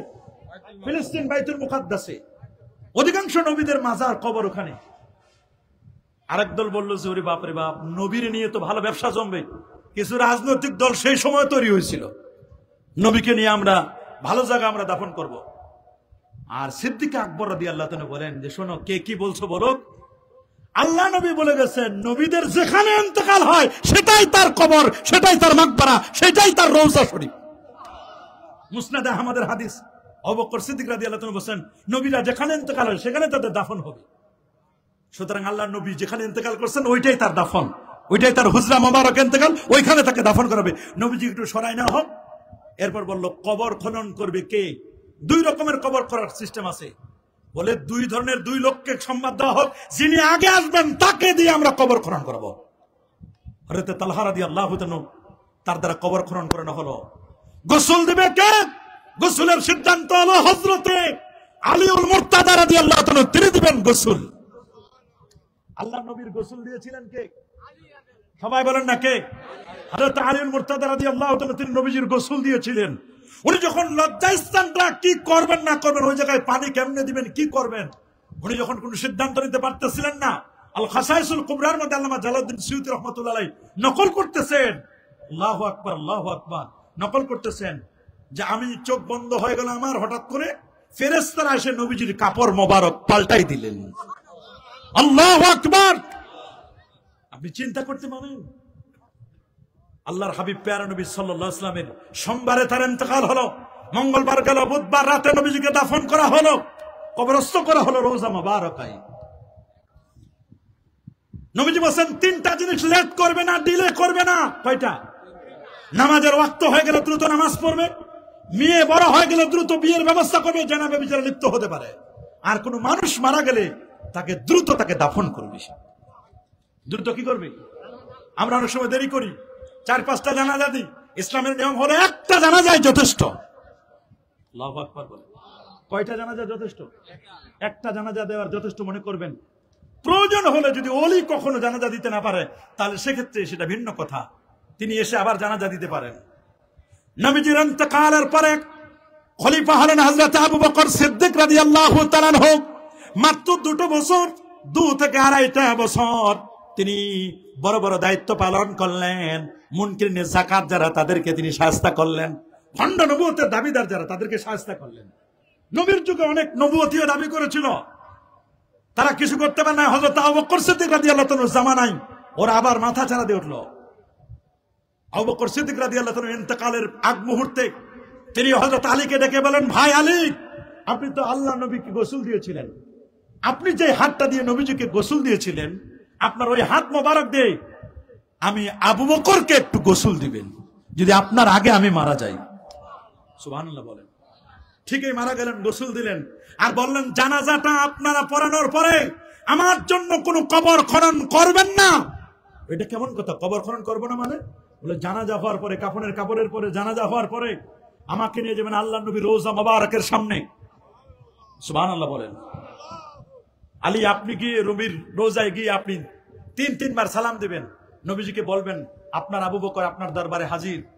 দুনিয়ার জমিনে যেমন আপনার কাছে ছিল, সাথে ছিল, হিজরতের সাথী আবু বকর এসেছে। হুজুর, আপনি যদি অনুমতি দেন তাহলে আপনার ইন্তেকালের পরে আপনার কদমের পাশে আবু বকর থাকতে চাই। একবার নয়, দুবার নয়, 3 বার যখন সালাম দিলেন, রোজা মোবারকের তালাগুলো খটখট করে খুললো, আর রোজা মোবারক থেকে জবাব আসলো, উদখুলুল হাবিবা, উদখুলুল হাবিবা, আমার বন্ধুকে মিলাও, ফাইনাল হাবিবা ইলাল হাবিবে মুস্তাম, বন্ধু বন্ধুর সাথে মিলনের জন্য পাগল পারা। উদখুলুল হাবিবা ইলাল হাবিব, বন্ধুকে বন্ধুর সাথে মিলাই দাও। আল্লাহু আকবার বলেন। সিদ্দিক আকবরকে রাখা হলো কবরের মধ্যে নবীজির কদমের পিছনে। সুবহানাল্লাহ বলেন। খলিফা হলেন হযরত ওমর ইবনুল খাত্তাব রাদিয়াল্লাহু তাআলা। 10 বছর 6 মাস 8 দিন রাষ্ট্র পরিচালনা করলেন। ওনার ইন্তেকালের পূর্ব মুহূর্তে উনি সাহস করেন নাই, উনি তেমন কোন সাহস করেন নাই নবীজির রোজা মোবারকের পাশে তার দাফন হবে এটা বলার সাহস করেন নাই। একটা টুকরা কাগজ তিনি ছিললেন। কয় টুকরা? এক টুকরা তিনি ছোট্ট একটা কাগজ ছিললেন। কাগজটা ছিঁড়ার পরে উনি এই টুকরা কাগজের মধ্যে একটু লিখে, মা আয়েশা রাদিয়াল্লাহু তাআলা আনহা, নবীর স্ত্রী, আমাদের মা, সুবহানাল্লাহ, আবু বকর সিদ্দিক রাদিয়াল্লাহু তাআলা আনহুর কন্যা, তাকে চিঠির মধ্যে লিখলেন যে আমাকে একটু আপনার বাবার পায়ের নিচে কাছে একটু জায়গা দেওয়া যাবে? রাসূলুল্লাহর পাশে আমি জায়গা চাবো না, এটা বিয়াদবি হবে, এই যোগ্যতা আমার নাই, কিন্তু আপনার বাবা সিদ্দিক আকবরের কদমের পিছনে একটু জায়গা আমি চাই, তার পাশে একটু জায়গা চাই আমি। হযরতে মা আয়েশা রাদিয়াল্লাহু তাআলা দরদর করে চোখের পানি ছেড়ে কাঁদলেন। আমার স্বামী এখানে শোয়া, আল্লাহর নবী, আমার আব্বাজান শোয়া, স্বামীর সাথে তো আমার কোনো সমস্যা নেই, আমার আব্বাজান শোয়া, আমার কোনো পর্দা করা লাগবে না, কিন্তু হযরত ওমর আসলে তো এখানে পর্দা করা লাগবে। একটা মাত্র জায়গা, 1-2টা কবরের জায়গা বাকি আছে। আমার মনটা চেয়েছিল আমি আয়েশা ইন্তেকালের পরে আমার বাবার পাশে, আমার স্বামীর পাশে আমার দাফন হবে, আমার কবর হবে, এই ছিল আমার ইচ্ছা। কিন্তু আজকে লাওয়াসসিরান্না আলাইয়া, আমার নিজের ইচ্ছাটাকে আমি জলাঞ্জলি দিই, ওমরের জন্য আমি কবুল করলাম। আব্দুল্লাহ, তোমার বাবাকে বলো এটা প্রতিদান দিলাম। প্রতিদান বলে কি প্রতিদান দিলেন এটা আমরা একটু জানতে চাই। বলে শোনো, দুঃখের কথা কি বলবো, বলে আল্লাহ নবী একবার আমাকে লটারিতে আমার নাম আসলো, বনু মুস্তালিকের যুদ্ধে যাবেন। সুবহানাল্লাহ বলে। কোন যুদ্ধ? বনু মুস্তালিকের যুদ্ধ। পর্দার আয়াত নাজিল হয় নাই, তায়াম্মুমের বিধানও নাজিল হয় নাই। কিছুদিন আগে, কেউ বলছেন যে 2 কি 3 দিন আগে নাজিল হয়েছে। এমন অবস্থা, লটারি হলো, লটারিতে মা আয়েশার নামটা পড়লো। নবীতে 11 জন স্ত্রী ছিলেন। কতজন? কে নবীর সাথে যুদ্ধের ময়দানে খেদমতের জন্য যাবেন, নবীজি কাকে নিবেন কেউ জানে না। লটারিতে যার নাম আসতো সে যেত। আল্লাহু আকবার, ইনসাফ করতেন। তো মা আয়েশার নামটা আসলো। আসার পরে তিনি যে যাবেন, কোনো অর্নামেন্টস নাই, অলংকার নাই, নেকলেস, গলার একটা হারও নাই। আল্লাহু আকবার। নবীর স্ত্রী, কথা বলেন না, নবীর স্ত্রী, একটা গলার একটা নেকলেসও নাই, একটা হারও নাই। তো গেছে পাশের এক মহিলার কাছে, বোন তোর একটু গলার নেকলেসটা দে, হারটা দে, আমি একটু রাসূলুল্লাহর সাথে যাব, আমার নাম উঠেছে। কই বোন একটু তোরে দিব আমি, ঠিক আছে, আমার গলার হারটা দিব। তা আমার গলার হার যেটা আছে ওই জায়গাটা একটু সমস্যা, তুমি একটু ভালো করে একটু লাগাই দিও। যেখানে বাঘের ভয় সেখানে সন্ধ্যা হয়, ও তো বলেই দিছে। উনি নিয়ে গেছেন, মুস্তালিকের যুদ্ধ শেষ করে ফিরে আসতেছিলেন, এক জায়গায় ফজর নামাজ পড়বেন, যাত্রা বিরতি দিলেন, পানির ব্যবস্থা নাই, বড় কঠিন অবস্থা। তায়াম্মুমের আয়াত নাজিল হলো, যদি পানি না পাও তাহলে পবিত্র মাটিতে উজু করবে। মা আয়েশা রাদিয়াল্লাহু তাআলা ইস্তেঞ্জা সারার জন্য অনেক দূরে চলে গেলেন, মেয়ে মানুষ তো অনেক দূরে চলে গেলেন। ওই খালি সবসময় মনে করছে ওই বোন বলে দিছে যে গলার হার ভালো করে দেখে রাখিস বোন রে, এখানে একটু সমস্যা, ওইটা শুধু বারবার খালি খোঁজে। আর এমন হয়ে গেল ওই সময় গলারটা হার হারাই গেল। কি এক অবস্থা! বাথরুম করতে গিয়ে গলার হার হারাই গেছেন, এটা খুঁজতে খুঁজতে খুঁজতে খুঁজতে খুঁজতে অবশ্য শেষ পর্যন্ত পেয়েছেন। এদিকে আল্লাহর নবী সবাইকে নিয়ে নামাজ পড়ে চলে গেছেন মদিনা শরীফে। সবাই গেছে, এখন মা আয়েশা রাদিয়াল্লাহু তাআলা একটু হালকি পাতলি ছিলেন, টুকটুকে লাল ছিলেন, তো উনাকে তো আর কেউ খোঁজ নিয়ে যেত দেখতো না। কয়েকদিন আগে পর্দার আয়াত নাজিল হয়েছে, ভিতরে আছে কি না আছে খবর নেয় না। আর মনে করছে সবাই যেহেতু চলে আসছে উনিও চলে আসছে, তেমন কোনো সমস্যা নাই। ওরা ওই রওনা হয়ে সবাই চলে গেছেন, কিন্তু সবাই আসলে মদিনা শরীফে সবাই আসলেন, কিন্তু একজন সারা পড়ছে, সেটা আল্লাহ নবীর স্ত্রী মা আয়েশা। উনি আসেন না, উনি তো সারা পড়ে গেছেন। কোন জায়গায় বলে? যেখানে যাত্রা বিরতি দিয়েছিলাম। নবীজি তখন একজন যুবক সাহাবী, নাম তার সাফওয়ান, কি নাম? সাফওয়ান ইবনে মুআত্তাল রাদিয়াল্লাহু তাআলা, যুবক সাহাবীকে পাঠিয়ে দিলেন, ঘোড়া নিয়ে যাও, দ্রুত আয়েশাকে নিয়ে আসো। দেখলেন মা আয়েশা রাদিয়াল্লাহু তাআলা উত্তপ্ত বালুর উপরে একটা চাদর ঢাকা দিয়ে, মুখ ঢাকা দিয়ে তিনি শুয়ে আছেন। সাফওয়ান ইবনে মুআত্তাল রাদিয়াল্লাহু তাআলা আসলেন, বলে সালাম দিলেন, মা উঠেন আপনি। বলে শোনো, পর্দার আয়াত নাজিল হয়েছে, কিন্তু সাবধান, আমার দিকে তাকাবা না, সামনে তাকাবা। বলে মা আমি তো সামনে তাকাবো, উঠ চালাবো, আপনি পিছনে থাকবেন, দরকার পর্দা দিয়ে দিবেন আপনি। প্রশ্নে আসেন, আল্লাহ নবী আমাকে পাঠাইছেন আপনাকে, আপনি সারা পড়েছেন, ঠিক আছে উঠলেন। যখন মদিনা শরীফে ঢুকতেছেন, আল্লাহু আকবার, আল্লাহ নবীর সাহাবী সাফওয়ান ইবনে মুআত্তাল মা আয়েশাকে নিয়ে যখন মদিনা শরীফে ঢুকতেছেন, দুষ্ট দুরাচার মুনাফিক উবাই ইবনে সুলুল, মুনাফিকদের হেডমাস্টার, বিনা উযুতে নামাজ পড়তো। নাউজুবিল্লাহ বলেন। যতদিন নামাজ পড়েছে সব বিনা উযুতে, একদিন উযু করেন নাই, বিনা উযুতে নামাজ পড়তে মুনাফিকদের হেডমাস্টার। এটা যখন দেখলো যুবক সাহাবী সাফওয়ান ইবনে মুআত্তালের সাথে মা আয়েশা, এই পুরা মদিনায় একটা বদনাম ছড়াই দিল মা আয়েশার নামে, যে এরা কি যেন কি করেছে। এই যে একটা বদনাম, এটা এফকের ঘটনা। আহারে কঠিন অবস্থা, সাহাবায়ে কেরামদের মধ্যে একটা কঠিন অবস্থা হয়ে গেল। সবাই শুধু কানাঘুষা করতেছে, কি হলো, নবীর পরিবারে এরকম একটা ঘটনা ঘটছে, এরকম একটা ঘটনা ঘটছে। আসলে কি কিছু ঘটছে? বলেন আসলে কিছু ঘটছে? এটা মুনাফিকরা ঘটায়। সমাজের মধ্যে এরকম মুনাফিক মার্কা মানুষ আছে না নাই? কি বলে আছে না নাই? একটা কিছু পাইলেই রটাই দেয়, এরকম সমাজে আছে না? কি বাবা আছে না? আছে আছে আছে। বড় কঠিন অবস্থা, মুনাফিকের আলামত। মনে রাখবেন, আমানতের খিয়ানত কিয়ামতের আলামত। কিসের আলামত? কিয়ামতের আলামত। এটা মুনাফিকের আলামত, যারা আমানতের খিয়ানত করে। একদল মানুষ এরকম আছে, কথাবার্তা সব দিকে ছড়ায় দেয়, শুনলেই ফাঁস করে দেয়। রাসূলুল্লাহ বলেছেন, কাফা বিল মারই কাযিবান আইয়ুহাদ্দিসা বিকুল্লি মা সামিআ। একজন ব্যক্তি মিথ্যাবাদী হওয়ার জন্য এতটুকু যথেষ্ট, সে যা শুনে, শোনার পরে সাথে সাথে বলে দেয়। দেয় না? ফেসবুকে পাইলে শেয়ার করে দেয়, লাইক দিয়ে দেয়, কিন্তু জানে না কোন কথা ঈমান যায়, কোন কথা ঈমান থাকে, কোন হুঁশ থাকে না। কথা বলেন। চলে আসলেন, ছড়া দিল চতুর্দিকে। বলে কি অবস্থা? বলে কঠিন অবস্থা, অবস্থা খুব খারাপ। বলে আচ্ছা তাহলে কি করা যায়? আল্লাহ নবীর সাহাবায়ে কেরামদের সাথে পরামর্শ করলেন। সবাই, প্রায় অধিকাংশ সাহাবী বললেন, হুজুর পুরো মদিনা গরম, মদিনা শরীফ কি গরম হয়ে গেছে, আপনার পরিবারে এরকম একটা সমস্যা, কি করব বলো? সবাই বললেন, হুজুর মা আয়েশাকে তালাক দিয়ে দেন। বলেন না নাউজুবিল্লাহ। কি বললেন? তালাক দিয়ে দেন। নবীজি বলে আচ্ছা তালাক দিয়ে দিব। কেবারুম মিনাস সাহাবা, সাহাবীদেরকে ডাকলেন, বড় বড় যারা, হযরত ওমর রাদিয়াল্লাহু আনহু, হুজুর মা আয়েশাকে তালাক দেওয়া যাবে না। বলে কেন? বলে হুজুর আয়েশা রাদিয়াল্লাহু তাআলা আনহার এই বিয়ের ব্যাপারে, আপনার সাথে যে বিয়ে, এই বিয়েটা সিদ্ধান্ত হয়েছে আরশে উপরে আজিমে, উপরে আরশে আজিমের সিদ্ধান্ত হয়েছে। আল্লাহ তাআলা নিজে এই বিয়েটা ঠিক করেছেন, মধ্যস্থতা করেছেন জিবরিল আমিন। সুবহানাল্লাহ বলেন। রাতের বেলা সিদ্দিক আকবর রাদিয়াল্লাহু তাআলা স্বপ্নে দেখতেছেন, টেনশন করতেছেন, মেয়ে আয়েশা বড় হয়ে গেছে, কার কাছে নিজের মেয়েটা বিয়ে দিবেন। মাত্র ৪৪ জন নারী এবং পুরুষ আদমশুমারি করলেন।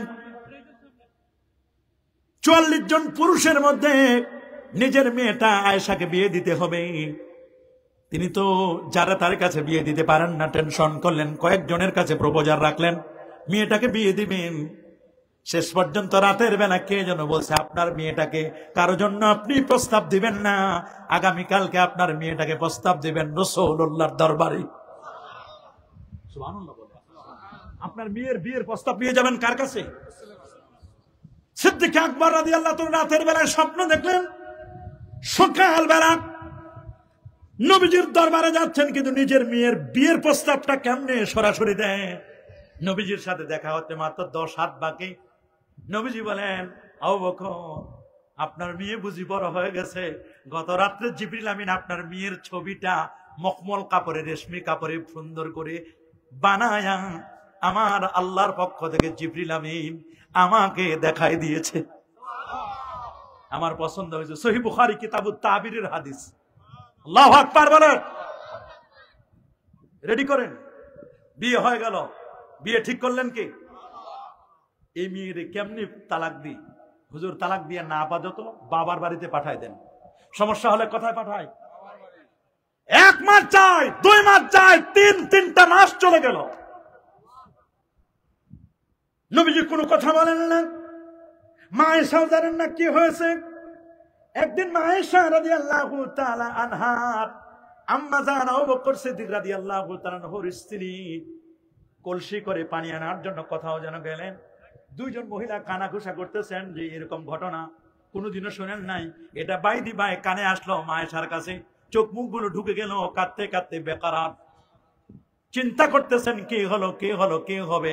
এ বাবা এক এক করে শেষ পর্যন্ত বাবারে 3 মাস পরে সূরা নূরের আয়াত নাজিল হলো। আয়াত বলে দিচ্ছে আয়েশা রাদিয়াল্লাহু তাআলা পুতা পবিত্র, তার কোনো অপরাধ নাই। মুনাফিকরা এগুলো ছড়াইছে। এই যে হযরত ওমর রাদিয়াল্লাহু তাআলা উপকার করছে, বলে আমার উপকার করছে। ওই সময় যদি উনি বলে দিতেন যে আমাকে তালাক দাও, তো নবীর স্ত্রী আমি থাকতে পারতাম না, আমি তো তালাকপ্রাপ্ত নারী হয়ে যেতাম। কার কারণে আমি বরকত নবীর স্ত্রী হিসাবে আমি আজকে এখনো আছি, কিয়ামত পর্যন্ত নবীর স্ত্রী। আল্লাহু আকবার বলেন। এই বরকতটা আমি পেয়েছি কার মাধ্যমে? ওমর ফারুকের মাধ্যমে। উনি যে আমার উপকার করছে, মা জাযাউল ইহসান ইল্লাল ইহসান, তার আমি কি উপকার দিব? আমি তারে তখন আমার কবরের জায়গাটা আমি দিলাম কাকে? লাওয়াসসালান্না আলাইয়া। হযরত ওমরের কবর হলো, খলিফা হলেন উসমান জিন্নুরাইন। বলেন আল্লাহু আকবার। হযরত উসমান রাদিয়াল্লাহু তাআলা খলিফা হলেন রাসূলুল্লাহর জামাতা। 2টা নূর নবীর ঘরের 2 মেয়ে তার ঘরে। আল্লাহু আকবার। 2টো নূর তার ঘরে। উসমান রাদিয়াল্লাহু তাআলাকে শহীদ করলেন, কোরআন মাজিদ তেলাওয়াত করতেছিলেন। কি? রোজা রাখা অবস্থায় কোরআন মাজিদ তেলাওয়াত করা অবস্থায় উসমান রাদিয়াল্লাহু তাআলাকে শহীদ করা হলো। রোজা রাখা অবস্থায় একদল বাগী সন্ত্রাসী শহীদ করলো উসমান রাদিয়াল্লাহু তাআলাকে। শহীদ করার পরে তার কবর হবে কোথায়? কঠিন অবস্থা। জান্নাতুল বাকিতেও পর্যন্ত কবর দিতে দিল না। নবীর রোজা মোবারকে তো না। ফারুক আজমকে দাফন দেওয়া হলো নবীজির পাশে, সিদ্দিক আকবরের পাশে। উসমান রাদিয়াল্লাহু তাআলাকে বলল যে না, জান্নাতুল বাকিতেও দেওয়া হবে না তাকে। কঠিন অবস্থা, কঠিন অবস্থা। ইহুদিদের ষড়যন্ত্র, আব্দুল্লাহ ইবনে সাবার কূটকৌশল, ইহুদিরা ষড়যন্ত্র করলো। ষড়যন্ত্র করতে করতে করতে করতে করতে করতে এমন অবস্থা, দাফন করতে দিবে না। তখন হযরতে উসমান রাদিয়াল্লাহু তাআলা অনেক সম্পদের মালিক ছিল। উসমান রাদিয়াল্লাহু তাআলা এখনো ব্যাংক অ্যাকাউন্ট চালু আছে। উনার এত সম্পদ দিয়ে এখনো উনার ব্যাংক অ্যাকাউন্ট এখনো চালু। সুবহানাল্লাহ বলেন। হাই হাই, ভূমিকা বলতে বলতে তো শেষ হয়ে যাবে। আলোচনা শুরু করবো কেমনি? কবর নিয়ে একটু কথা বলে এরপর আমরা সামনে আগাচ্ছি। গভীর মনোযোগ। উনাকে দাফন করতে দেওয়া হলো না। একটি জায়গা, উনার নিজস্ব জায়গা। সুবহানাল্লাহ বলেন। নিজস্ব জায়গা উনার নিজের জায়গায় কবর দেওয়া হলো। কবরটাকে 1 মাস পর্যন্ত পাহারা দেওয়া হলো। উনার কবর যেন কেউ উঠাই নিতে না পারে।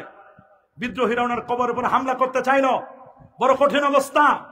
আল্লাহর কি মেহেরবানি, উনার নিজস্ব জায়গাটা যেখানে কবর দেওয়া হলো, জান্নাতুল বাকি গোরস্থান বাড়তে বাড়তে বাড়তে বাড়তে বাড়তে বাড়তে বাড়তে বাড়তে এমন বাড়া বাড়লো, চতুর্দিকে এমন বাড়া বাড়লো, একেবারে জান্নাতুল বাকির সবচেয়ে গুরুত্বপূর্ণ কবর, মাঝখানে বড় কবর, যত পুলিশ, যত সমস্যা, যেখানে সবাই চিনে এটা কার কবর। আল্লাহ যদি কাউরে হাইলাইট করে চিনাই দিতে চায়, তাহলে তার চিনানোর জন্য অন্য কারো লাগে না। এমন ভাবে বাড়লো, এমন বাড়লো, কারো কবর না ছিল, উসমান রাদের জন্য কবরটা সবাই চিনে। আল্লাহু আকবার, আল্লাহ চিনাই দিচ্ছেন, আল্লাহু আকবার বলেন। আরে কবর কবর কবর, এ বাবা, একটা মানুষকে কবর দেওয়ার পরে আমাদের নিয়ম হলো কবর জিয়ারত করা সুন্নাত। বলেন কবর জিয়ারত করা কি? আরো জোরে সবার মুখে। কবরে কি সেজদা দেওয়া যাবে?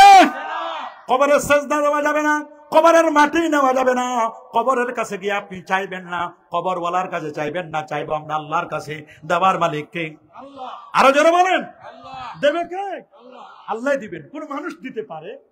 মানুষের দেওয়ার কোন ক্ষমতা আছে নাকি? মানুষের দেওয়ার কোন ক্ষমতা নাই। কবর জিয়ারতের আদব হলো মুস্তাকবিলাল মাইয়িত, মাইয়িত থাকবে সামনে, মাইয়িত থাকবে কি সামনে, সামনে, কিবলা থাকবে পিছনে। যার কবর আপনি জিয়ারত করছেন সে আপনাকে চিনতে পারে। সুবহানাল্লাহ বলে। সে আপনাকে কি করতে পারে? চিনতে পারে। ছোট ছেলে কবর জিয়ারত করলো না মেজো ছেলে না বড় ছেলে, কে কবর জিয়ারত করলো চিনতেও পারে। আল্লাহু আকবার। কবরবাসীকে আপনি সালাম দেন, সালামের জবাবও দিবেন। ওই রকম আপনাকে হতে হবে। আপনি যদি প্লাস্টিক মার্কা হন, চুম্বকের যদি কাছে ঘষাও দেয়, কাজ হবে? কিন্তু যদি আপনি লোহা হন আর এখানে যদি চুম্বক থাকে, দূর থেকে আকর্ষণ আছে না নাই? যে আল্লাহর ওলি যেখানে আছেন, আল্লাহর ওলি পাওয়ারফুল, চুম্বকওয়ালা ম্যাগনেটিক পাওয়ার নিয়ে আছেন। আপনি যদি ওই রকম লোহা হয়ে যান, দেখবেন আল্লাহর ওলির সামনে গেলেই চেহারা ভাসে উঠবে, ওনার কবরের খবর আপনার চলে আসবে। ওই রকম আলেম তখন নাই, আছে নাকি? আছে নাকি? আরে শর্ষিনার দাদা হুজুর কেবলা রহমতুল্লাহ যখন ইন্তেকাল করলেন, শর্ষিনার নাসিরউদ্দিন আহমদ রহমতুল্লাহ, হুজুরের একজন মুরিদ আসে যে দেখি তো হুজুরের কবরের কি খবর। উনি চক্ষু বন্ধ করলেন, কাশফুল কুবুরের মুরাকাবা করলেন, দেখলেন হুজুর খুশহালে আছেন। আল্লাহু আকবার বলেন। এখনো বহু মানুষ আছে, আমাদের জানা মতে কিছু মানুষ আছে, আমরা ওনাদেরকে জিজ্ঞেস করি, ভাই উনার কবরটার খবর কি? উনি বলছেন, আরে ভাই দেখলাম, উনি হাসতেছে। এরকম বহু মানুষ এখনো জিন্দা আছে, আমাদের সাথে যোগাযোগ আছে তাদের।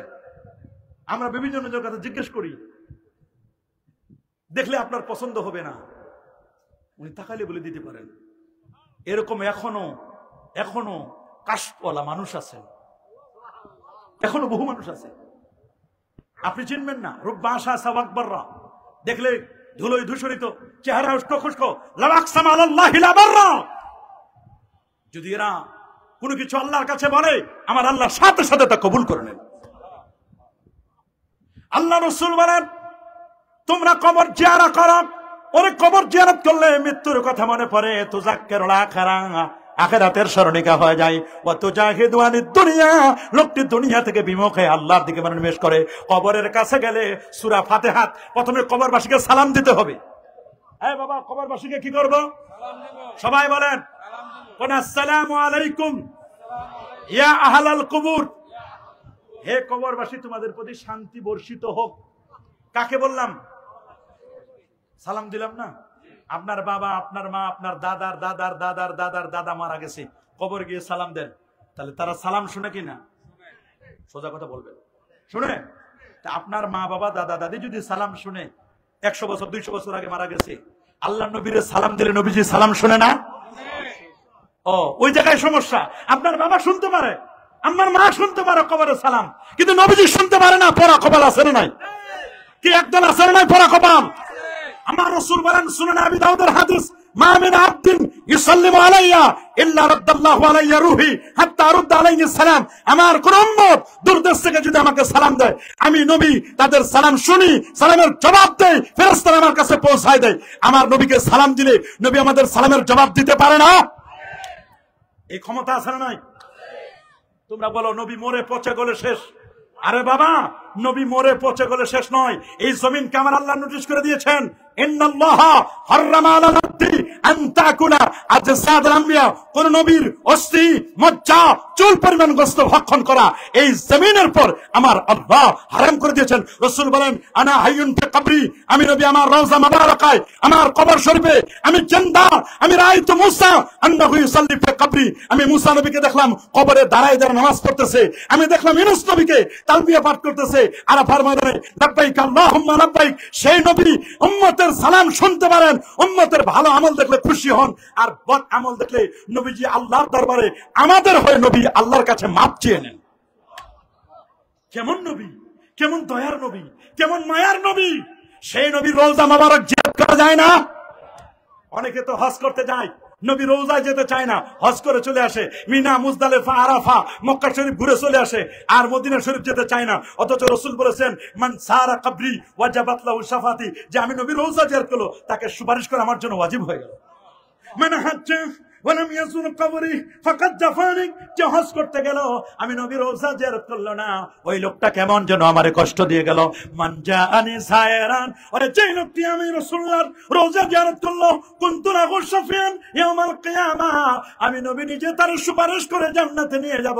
নবী সুপারিশ করবেন। একদল দোস্ত বুজুর্গ বের হয়েছে, ওই নবীর সুপারিশ করার ক্ষমতা নাই। হাসরের ময়দানে নবী নাকি ফেলফেল করে তাকায় থাকবেন।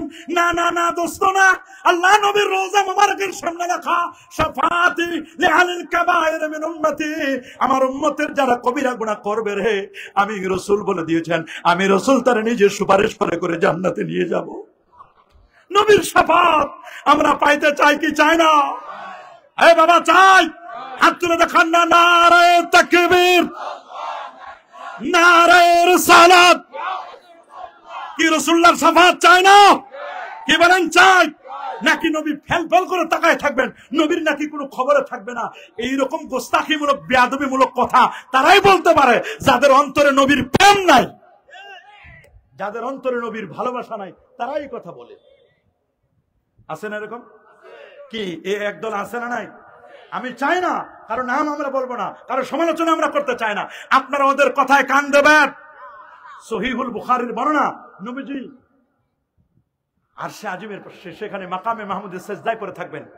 আমার আল্লাহ বলবেন, দোস্ত ইরফা রাসাকা, আপনি আপনার মাথা উঠান, সালতুতা, আপনি চান, ইশফা তুশাফা, আপনি সুপারিশ করুন, আপনার সুপারিশ আজকে কবুল করা হোক। সুবহানাল্লাহ বলেন। কি আমরা নবীর সুপারিশ চাই? নবীর শাফাত চাই না? অবশ্যই আমরা নবীজির শাফাত চাই। সুবহানাল্লাহ, আল্লাহু আকবার। তাহলে কবরবাসীরে প্রথমে কি দিবেন? আসসালামু আলাইকুম ইয়া আহলাল, এরপরে বলবেন আনতুম লানা সালাফুন, আপনারা আমাদের আগে চলে গেছেন, আপনারা আমাদের আগে। নাহনু লাকুম তাবাউন, আমরা আপনাদের তাবে মানে অনুসারী, পিছনে আসতেছি। ইন্না ইনশাআল্লাহু বিকুম লাহিকুন, আশা করা যায় দেখা হবে, আল্লাহ চাহে তো জায়গা মতো সবাই এক জায়গায় দেখা হবে, সবার আসল বাড়ি হাসর ময়দানে সবার সাথে দেখা হবে না? গুলিস্তানে দেখা হবে না? মনে করেন চান্দিনা থেকে, এখান থেকে কুমিল্লা থেকে যে গাড়িটা 1 ঘন্টা আগে চলে গেল, ওটা 1 ঘন্টা আগে পৌঁছাবে, আর যে গাড়িটা 1 ঘন্টা পরে ছাড়লো ওটা 1 ঘন্টা পরে পৌঁছাবে। ওই জায়গায় স্টেশনে একটা গুলিস্তান, বলে না হয় গুলিস্তান, না হয় যাত্রাবাড়ি, না হয় সাইদাবাদ। কথা বলেন, কুই আগে রওনা হয়, কুই পিছে রওনা। কেউ আগে গেছে আগে পৌঁছবে, কেউ পরে গেছে পরে পৌঁছবে, কিন্তু সবার ঠিকানা গোরস্থান। কি বলেন? কি গোরস্থানে যাবেন না? কি গোরস্থানে যাব না আমরা? কি আমল করছেন, রেডি করছেন কিছু? আরে সামান কই, সামান কই? সামান তো নাই আমাদের, আমল নাই, আমল নাই। কবরে যে যাবেন কি নিয়ে যাবেন? নবীরে কি দেখাবেন? কেমনে চেহারাটা দেখাবেন? আপনি চিন্তা করতে পারেন এই চেহারাটা আল্লাহ নবীর আপনি কেমনে দেখাবেন? আল্লাহর সামনে আপনি এই চেহারাটা কেমনে দেখাবেন? এখনো 5 ওয়াক্ত নামাজ পড়তে পারি না, এখনো জামাতের সাথে নামাজ পড়তে পারি না, এখনো তাহাজ্জুদ পড়তে পারি না, এখনো মুখে দাড়ি রাখতে পারলাম না, এখনো সুদ ছাড়তে পারলাম না, ঘুষ ছাড়তে পারলাম না, বেপরদাগিরি বেহায়াপনা ছাড়তে পারলাম না, এখনো হারাম ছাড়তে পারলাম না। এই চেহারাটা আল্লাহ নবীর আপনি কেমনে দেখাবেন? যখন আপনাকে কবরে প্রশ্ন করা হবে, মাত্র 3টা প্রশ্ন। কয়টা? 3টা। প্রশ্নপত্র ফাঁস, পরীক্ষা প্রশ্নপত্র ফাঁস হলে তো রেজাল্ট ভালো হওয়ার কথা। 92% মুসলমানের দেশ। আহারে, আমরা বলি 92% মুসলমান, অরিজিনাল মুসলমান তো 2%ও নাই। বাবাই মুসলমান, দাদাই মুসলমান, মুসলমান গরু খোয়া মুসলমান। অরিজিনাল মুসলমান পাওয়া তো বড় কঠিন। আছে আছে আছে, অরিজিনাল মুসলমান আছে? নাই নাই নাই, খুব কম, একেবারে কম। নামাজের সংখ্যা তো কম, মুসল্লি চিনা যায় ফজরে, বন্ধু চিনা যায় বিপদে। ফজরের মুসল্লি রিয়েল মুসল্লি, বিপদের বন্ধু আসল বন্ধু। দেখবেন জুমার দিন জুমার নামাজে যাবে সবার শেষে, কাবলাল জুমা নাই, দুখুল মসজিদ নাই, তাহিয়াতুল ওযু নাই, আবার সালামটা ফিরাইয়া দৌড় দিবে। বাদাল জুমা নাই, দোয়া নাই, মুনাজাত নাই, মা বাবার জন্য চোখের পানি ছেড়ে কান্নাকাটি নয়। নিয়ম হচ্ছে প্রত্যেক জুমাবার একটু মা বাবার কবর জিয়ারত করে চোখের পানি ছেড়ে একটু কান্নাকাটি করা। রব্বির হামহুমা কামা রাব্বায়ানি সগীরা বলি, একটু কান্নাকাটি করা, মা বাবার একটু খোঁজ খবর নেওয়া, একটু ইসালে সওয়াব পড়া, সূরা ফাতিহা 3 বার, সূরা ইখলাস 10 বার, 11 বার দরুদ শরীফ পড়ে তাদের জন্য একটু সওয়াব রেসানি করা। ইসালুস সওয়াব, ইসাল মানে পৌঁছায় দেওয়া, সওয়াব মানে নেকি। মানে ইসালে সওয়াব মানে কি? সেন্ড মানি আছে না, মানি মানে টাকা, সেন্ড মানে পাঠাই দেওয়া। টাকা পাঠাই দিন আমরা, এখান থেকে বিদেশে টাকা পাঠানো যায় না? আবার বিদেশ থেকে বাংলাদেশে টাকা পাঠানো যায় না? কিসে আসে? Send money network, send money করেন, বিকাশ করেন, যেভাবে করেন, রকেট করেন, আরো কত কিছু আছে। যদি টাকা পাঠানো যায়, সোয়াবও পাঠানো যায়। গোরস্থানে সোয়াব পাঠানো যায় কি যায় না? যেই মাহফিলে সোয়াব পাঠানো যায় ওই মাহফিলটার নাম ইসালে সওয়াব। বলেন আরো জোরে, কি নাম? ইসাল। ইসাল ইসাল মানে পৌঁছানো, সওয়াব মানে নেকি, নেকি পৌঁছানো। সুবহানাল্লাহ বলেন। আচ্ছা, আমরা যে আমল করি, আমাদের আমল তো কম, আমাদের আমল কি বলেন? কিন্তু দেখবেন কম আমল হলে অনেকে পার পেয়ে যাবেন। একটা উদাহরণ দিব। এক লোক কুরবানির সময় 3টা গরু দিছে। কয়টা গরু? ঢাকা শহরে আমার এক মুসল্লি 3টা গরু দিছে। বিকেলে জিজ্ঞেস করলাম যে 3টা গরু জবাই দিলেন, কয় কেজি গোস্ত? কয় হুজুর কি বলবো, মাত্র 3 কেজি গোস্ত রাখতে পারি নাই। এত হুড়মুড় করে লোকজন আসে, সব নিয়ে গেছে খয়রাতির জ্বালায়। আর বিকেল বেলা আমি বের হয়ে, যখন সন্ধ্যার পরে বের হয়ে যাচ্ছি, দেখলাম হাইকোর্টের সামনে গোস্তের পটলালয়ে অনেকে গোস্ত বিক্রি করার জন্য মার্কেটে সবাই গোস্ত আনছে। এত গরুর গোস্ত কোথা থেকে আসলো? একজনের আমি নামলাম, নামাজ দেখলাম কত করে গেছে। এমনি তো গোস্ত 700, 700, 800 টাকা, 250 টাকা, 300 টাকা গরু গোস্ত বিক্রি করতেছে। কত? একজনে বললাম আপনি কয় কেজি আনছে? কয় হুজুর আল্লাহ দিলে আমার তো প্রায় 1.5 মণের উপরে। মানে কয়টা গরু জবাই দিয়েছেন? কয় হুজুর একটাও দিনে। তাহলে এত গোস্ত পাইলেন কোথায়? কয় আল্লাহ দিলে হুজুর আমার 3 ছেলে 2 মেয়ে। কয়জন? আর স্বামী স্ত্রী আমরা 2 জন। কয়জন? 7 জন মিলে ফজরের নামাজের পর হুজুর গরুর গোস্ত টোকান্না শুরু করছি আমরা। ওই একটু একটু করে জমা নিতে নিতে নিতে নিতে একটু একটু করে দিতে দিতে দিতে দিতে আনছে, জমা করছি, আনছে, জমা করছি। এখন 1 কেজি চাউল যে কিনে খাবো হুজুর, মশলা যে কিনবো কিছু নেই। এই গোস্তগুলো কেমনে খাবো? তো এই জন্য হুজুর এই গোস্তগুলো তো রাখার ফ্রিজও নেই আমাদের। এই গোস্তগুলো বিক্রি করে চাউল কিনবো, মশলা কিনে বাকিটা কিছু রান্না করবো। বাড়িতে আরো 10 কেজি রাখে দিচ্ছে। 60 কেজি আনছে, 1.5 মণ বিক্রি করতে আনছে, আর 10 কেজি আছে, 70 কেজি গোস্ত তার। এই যে অল্প একটু একটু একটু করে দিছি। আপনি যে এই মাহফিলে শরীক হলেন, যুবকরা যে আয়োজন করলো, প্রতি বছর মাহফিল হবে, আপনি কিছু করতে পারেন নাই। আপনি যদি ভালো একটা দরবারের সাথে সম্পর্ক রাখেন, সরসিনা দরবারের সাথে সম্পর্ক রাখলেন, সোনাকান্দা হুজুরের সাথে সম্পর্ক রাখলেন, বানিয়াপাড়া হুজুরের সাথে সম্পর্ক রাখলেন, আরো যত দরবার আছে হক্কানি ওলিয়া উলিয়াদের দরবারের সাথে সম্পর্ক রাখবেন, ভালো ভালো মাহফিলের সাথে সম্পর্ক রাখবেন। দোয়া করবে আল্লাহ, সরসিনা হুজুর যদি দোয়া করে আল্লাহ এই মাহফিলে পীর ভাই মুহিব্বিন যে যেখানে আছে আল্লাহ সবার রুহে হাদিয়া পৌঁছায় যায়। যদি 5 লক্ষ মানুষ হয়, তাই 5 লক্ষ মানুষের সওয়াবটা আপনি সরসিনা দরবারে লাইক দিয়েছেন, মহব্বত করেছেন, ভালোবাসেন, আপনি কবরে গেলেও সওয়াবটা পাই যাবেন। 2025 সালে আপনার 5 লাখ মানুষের সওয়াব জমা হবে। ফেরেশতারা যখন বলবে এই উঠো, হাশরের ময়দানে যেতে হবে, অনুফিখা ফিস সূর ফাইদা হুম মিনাল আজদাসি ইলা রাব্বিহিম ইয়ানসিলুন ক্বালু ইয়া ওয়াইলানা মান বা'সানা মিন মারকাদিনা হাযা মা ওয়াদার রহমান ওয়া সাদাকাল মুরসালুন। ফেরেশতারা তখন মাটির নিচ থেকে উঠবে, উঠার পরে মাইয়াতেরা, মুর্দাররা, ফেরেশতারা বলবেন এই তোমরা উঠো, মাটির নিচ থেকে উঠো, উঠো, তোমাদের জন্য সিংহায় ফুৎকার দিয়েছে। ওরা দাড়ি ঝাড়তে ঝাড়তে উঠবে, উঠে বলে কথা যা বলে আল্লাহর দরবারে চলো। বলে আমলনামা নাও, আমলনামা নিতে যাবে, আমলনামা নিয়ে দৌড় দিবে, বলে থামো, আরেকটা আমলনামা আছে। বলে এটা কি? ওইটা মেসেঞ্জার, আর যেটা নিছো ওইটা মেসেজ ইনবক্স। কি এটা?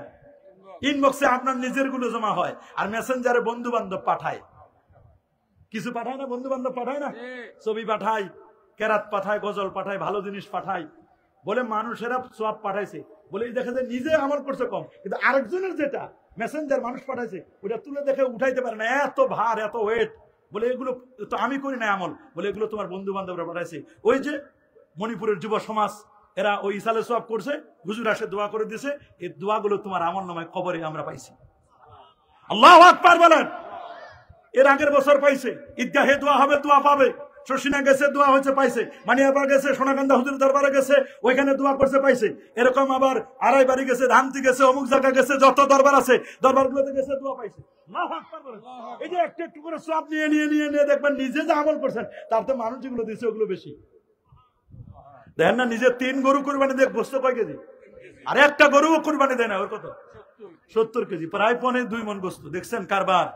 এই জন্য অনেক সময় নিজের আমল নিজে তো আমল করব, সাথে সাথে ভালো লোকের সাথে সহবতে থাকলে আপনি দেখবেন যে অটোমেটিক কিছু আমল চলে আসবে। আল্লাহু আকবার বলেন। আর আল্লাহু আকবার। আনতুম লানা সালাফুন নাহনু লাকুম তাবাউন ইন্না ইনশাআল্লাহু বিকুম লাহিকুন। ইজা মাতাল ইনসান ইনকাতা আনহু আমালু। মানুষ যখন মারা যায় সমস্ত আমলনামা বন্ধ হয়ে যায়, 3টা আমল জারি থাকে। কয়টা? 3টা বলেন। 3টা। আরো জোরে। 3টা। কয়টা? 3টা। 3টা আমল জারি থাকে। তার মধ্যে একটা আমল নেককার সন্তান রেখে গেছেন, দোয়া করবেন, রব্বির হামহুমা কামা রাব্বায়ানি সদকা জারিয়ার সওয়াব পাবেন। এটা টিউবওয়েল দিয়ে গেছেন, একটা ব্রিজ দিয়ে গেলেন, একটা মাদ্রাসা করলেন, দিনিয়া মাদ্রাসা করলেন, মসজিদ করলেন, আল্লাহু আকবার। পাবেন না? হ্যাঁ পাবেন না? আর আপনারা মনে করেন না দূর হুজুর মরে গেলে সব শেষ। আরে বাবা, মরে গেলে সব না, শেষ না, মরার পরে খেলা শুরু। বলেন না, মরার পরে কি শুরু? সোজা না। ইয়াউমা নাতবিস সামা কাতাইয়িস সিজিল লিল কুতুবি কামা বাদানা আউওয়ালা খালকিন নুঈদু। আল্লাহু আকবার। এটা জীবনী পড়ে দেখলাম, একটা পাখির জীবনী। সুবহানাল্লাহ বলে। কিসের জীবনী? পাখিটার নাম কোকোনাস পাখি। বলেন কি নাম? আরো জোরে, সবার মুখে। এটা আফ্রিকার জঙ্গলে পাওয়া যায়। কোন জঙ্গলে? আফ্রিকার জঙ্গলে পাখি পাওয়া যায়, কোকোনাস পাখি। কোরআন বলছে আওয়ালাম ইয়ারাউ ইলা তায়রি ফাওকাহুম সাফাতিন ওয়া ইয়াকবিদনা মা ইউমসিকুহুন্না ইল্লার রাহমান। আকাশের দিকে তোমরা তাকায় দেখো, পাখিগুলো ডানা মেলে মেলে আকাশে উড়ে বেড়ায়। এই পাখিগুলোকে যিনি আটকায় রাখেন, তিনি ধরে রাখেন, মা ইউমসিকুহুন্না ইল্লার রহমান। পাখিগুলোকে যিনি ধরে রাখেন তিনি হচ্ছেন রহমান আল্লাহ। বলেন তো, আকাশের পাখিগুলোকে যিনি ধরে রাখেন, আকাশের পাখিগুলো জমিনের নিচে পড়ে যায় না, ধরে রাখেন যিনি, তিনি কে? আরো যারা বলেন তিনি কে? কোকোনাস পাখি। এই পাখিটা 150 থেকে 200 বছর পর্যন্ত হায়াত পায়। পাখিটা যখন বুঝতে পারে, খুব বেশি পাখি না, মাত্র সারা পৃথিবীতে 100 পাখিও নাই। পাখির জন্ম কাহিনী দেখলাম, অবাক করার মতো। এনসাইক্লোপিডিয়া ব্রিটানিকার মধ্যে লেখা আছে, ওই কোকোনাস পাখিটি যখন বুঝতে পারে আমার মৃত্যুর সময় চলে এসেছে, মৃত্যুর সময় তখন ওই পাখিটি আফ্রিকার জঙ্গলে একটা গর্তর মতো, একটা গর্তের মধ্যে সে কতগুলো লাকড়ি জোগাড় করে। কি জোগাড় করে? লাকড়ি সুন্দর করে জোগাড় করে। লাকড়িগুলো জোগাড় করে করে চতুর্দিকে সুন্দর করে একটা বাসা বানায়। বাসাটা বাড়ি বানার পরে সে বসে যায়। ওই বাসা বাড়িতে বসে যাওয়ার পরে তার ঠোঁটের মধ্যে কতগুলো ছিদ্র আছে, কেউ বলছেন 27টি ছিদ্র। কয়টি? 27টি ছিদ্র। ওই ছিদ্র দিয়ে সে সুর, ব্যঞ্জনা, গান তুলে বিভিন্ন সুরে আল্লাহর দরবারে সে কাকুতি মিনতি করে সুর দিয়ে, ওই সুর দিয়ে আল্লাহর গুণগান গায়। সুর দিয়ে গুণগান গাইতে গাইতে গাইতে গাইতে গাইতে ছিদ্রের একটার সাথে আরেকটার যখন এরকম বাঁশির মিল, একটার সাথে আরেকটা যখন গ্যাঞ্জাম লেগে যায়, তখন ওই ব্যঞ্জনা, ওই সুরের মধ্যে তখন আগুন লেগে ওই পাখিটি পুড়ে আত্মহুতি দেয়। ওই পাখিটি পুড়ে ছাই হয়ে যায়।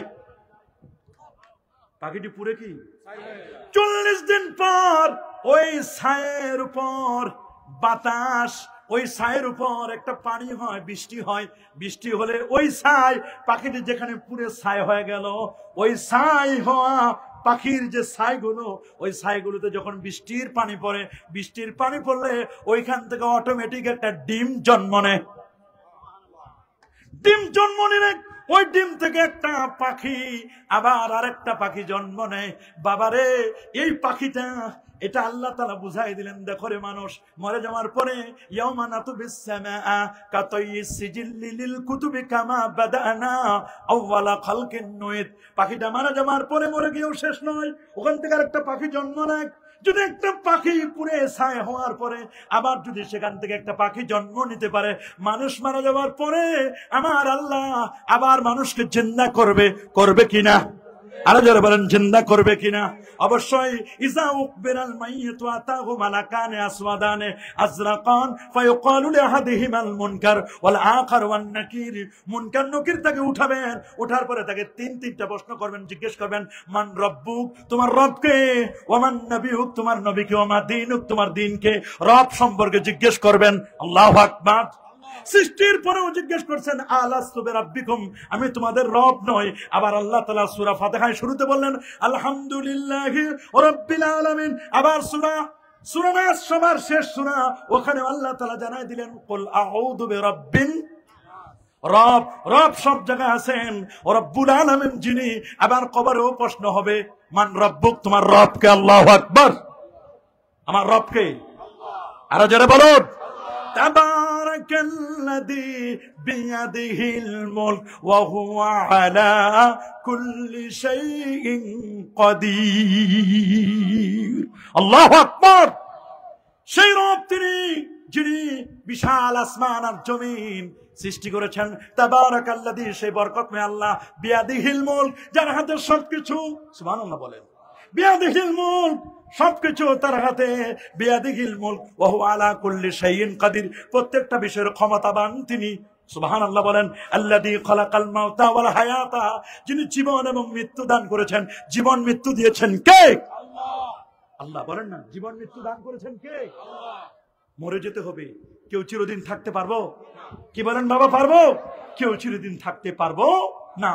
মরা মানুষের যেমন গোসল দিলেন, আরেকজন, এই মহিলা আরেক জায়গায় গোসল দিতে গেলেন। সুবহানাল্লাহ বলেন। আল্লাহু আকবার। ইমাম মালিকের যুগে গোসল দিতে গেলেন এক মহিলা আরেক মহিলার। গোসল দিতে গিয়ে গোসল দিচ্ছেন, গোসলের অর্ধেক প্রায় শেষ, তো লজ্জাস্থান যখন আসছে একটু চাপ দিতে হয় না, গোসল করার সময় মলমূত্র যেন বের হয়ে যায়। গোসলের সময় লজ্জাস্থান একটু চাপ দিয়ে গোসল করাচ্ছিলেন। তো ওই সময় তার মনের মধ্যে একটা অপবাদ দিল যে এই মহিলা, সুন্দরী মহিলা, না জানি কত জেনা ব্যভিচার করেছে নাকি, এই যে একটা মিথ্যা অপবাদ দিয়েছে। অপবাদ দেওয়ার কারণে লজ্জাস্থানে যখন হাতটা, সাথে সাথে হাতটা চুম্বকের মতো লেগে গেছে। হাত আর ছুটাতে পারে না। হাত আর, এখন হাত যখন ছুটাতে পারে না, অনেক চেষ্টা করছে, অন্যান্য মহিলারা এসব হাতটা টান দেয়, হাতটা টান দিলে পুরো লাশ চলে আসে।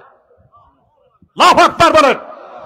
লাশ চলে আসে, কঠিন অবস্থা, লাশ পর্যন্ত চলে আসতেছে, কঠিন অবস্থা।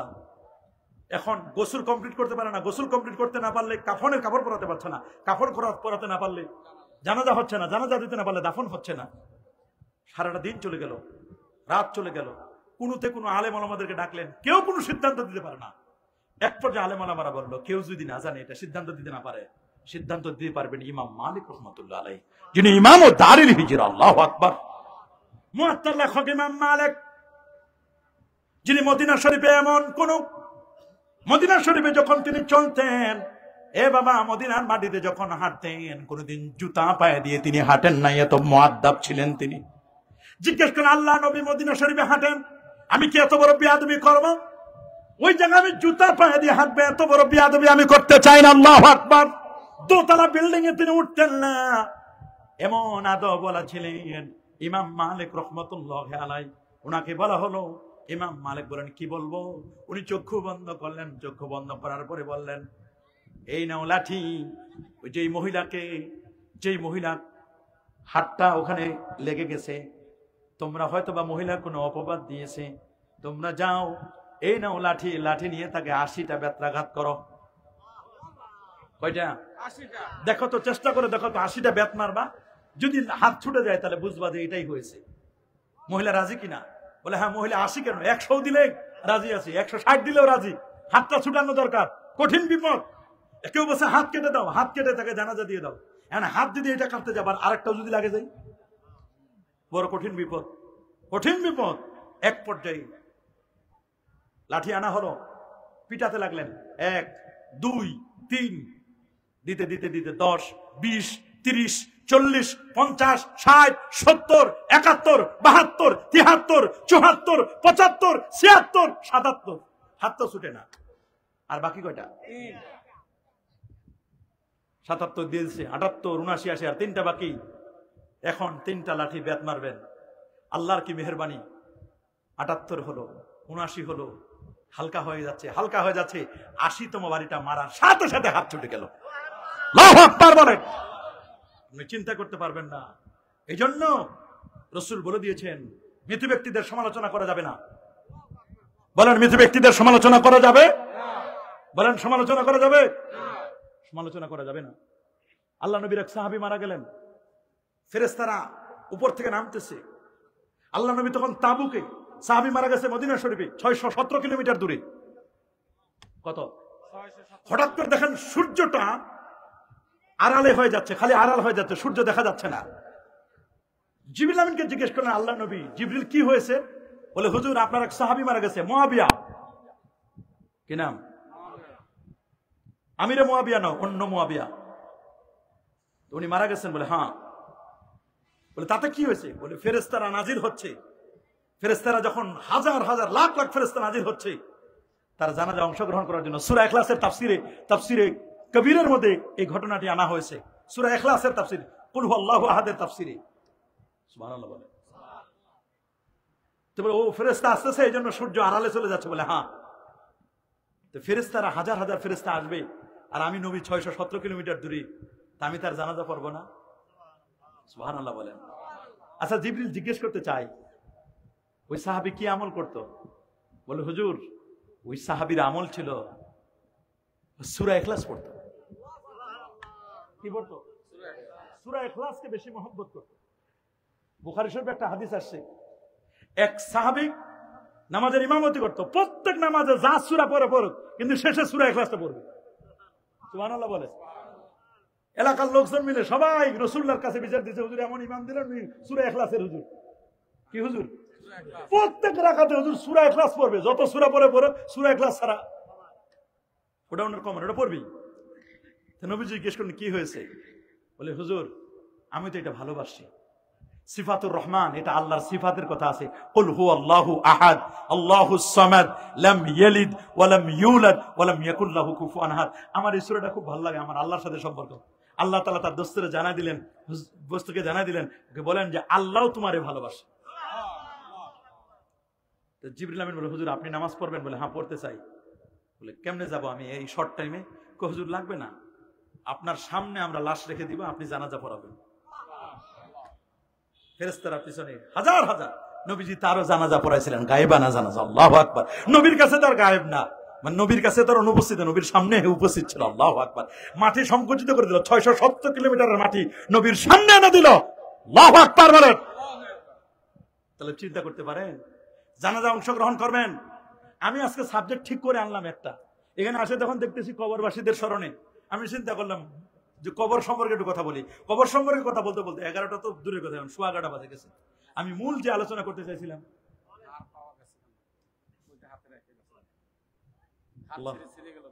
হ্যাঁ হার পাওয়া গেছে, তো এরকম অনেক বিষয় ছিল।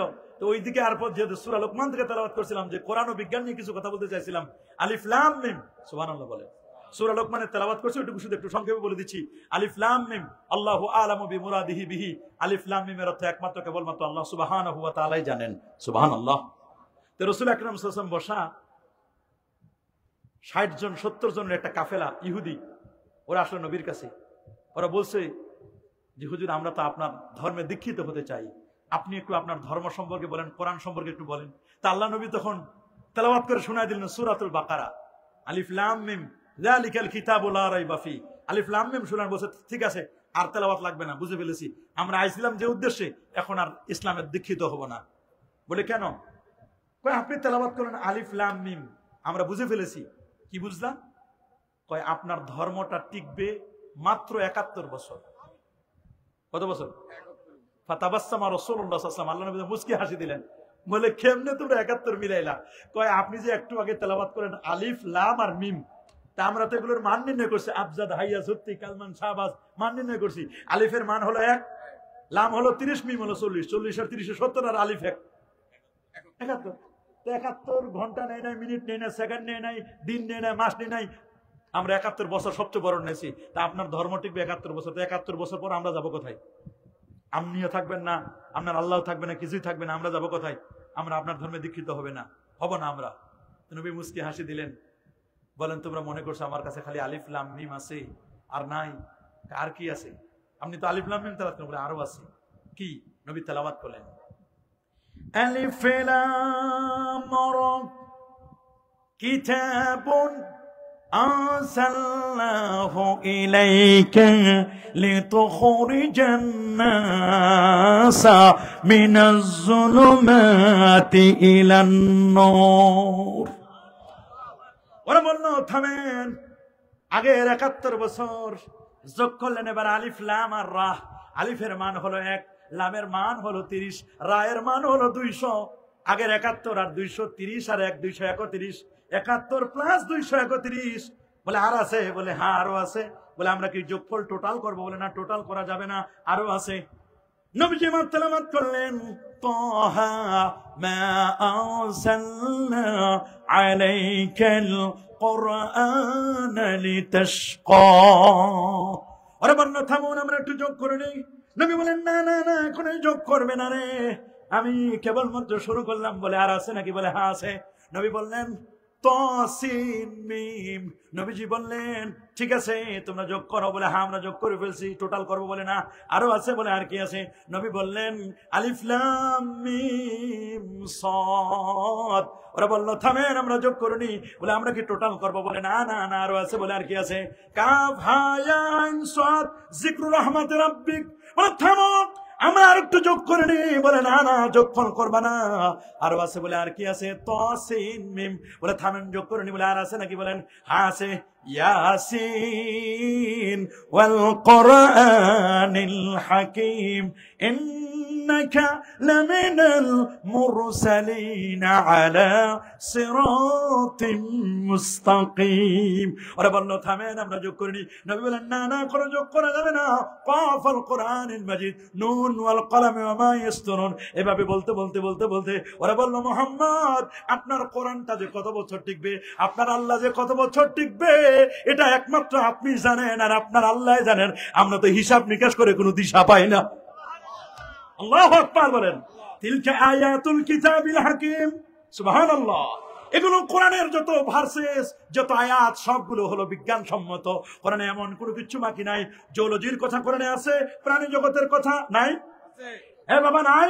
কোরআনের সূরাতুল আনকাবুত মাকড়াসার নামে সূরা, মাকড়াসার নামে কোরআনের সূরা আছে।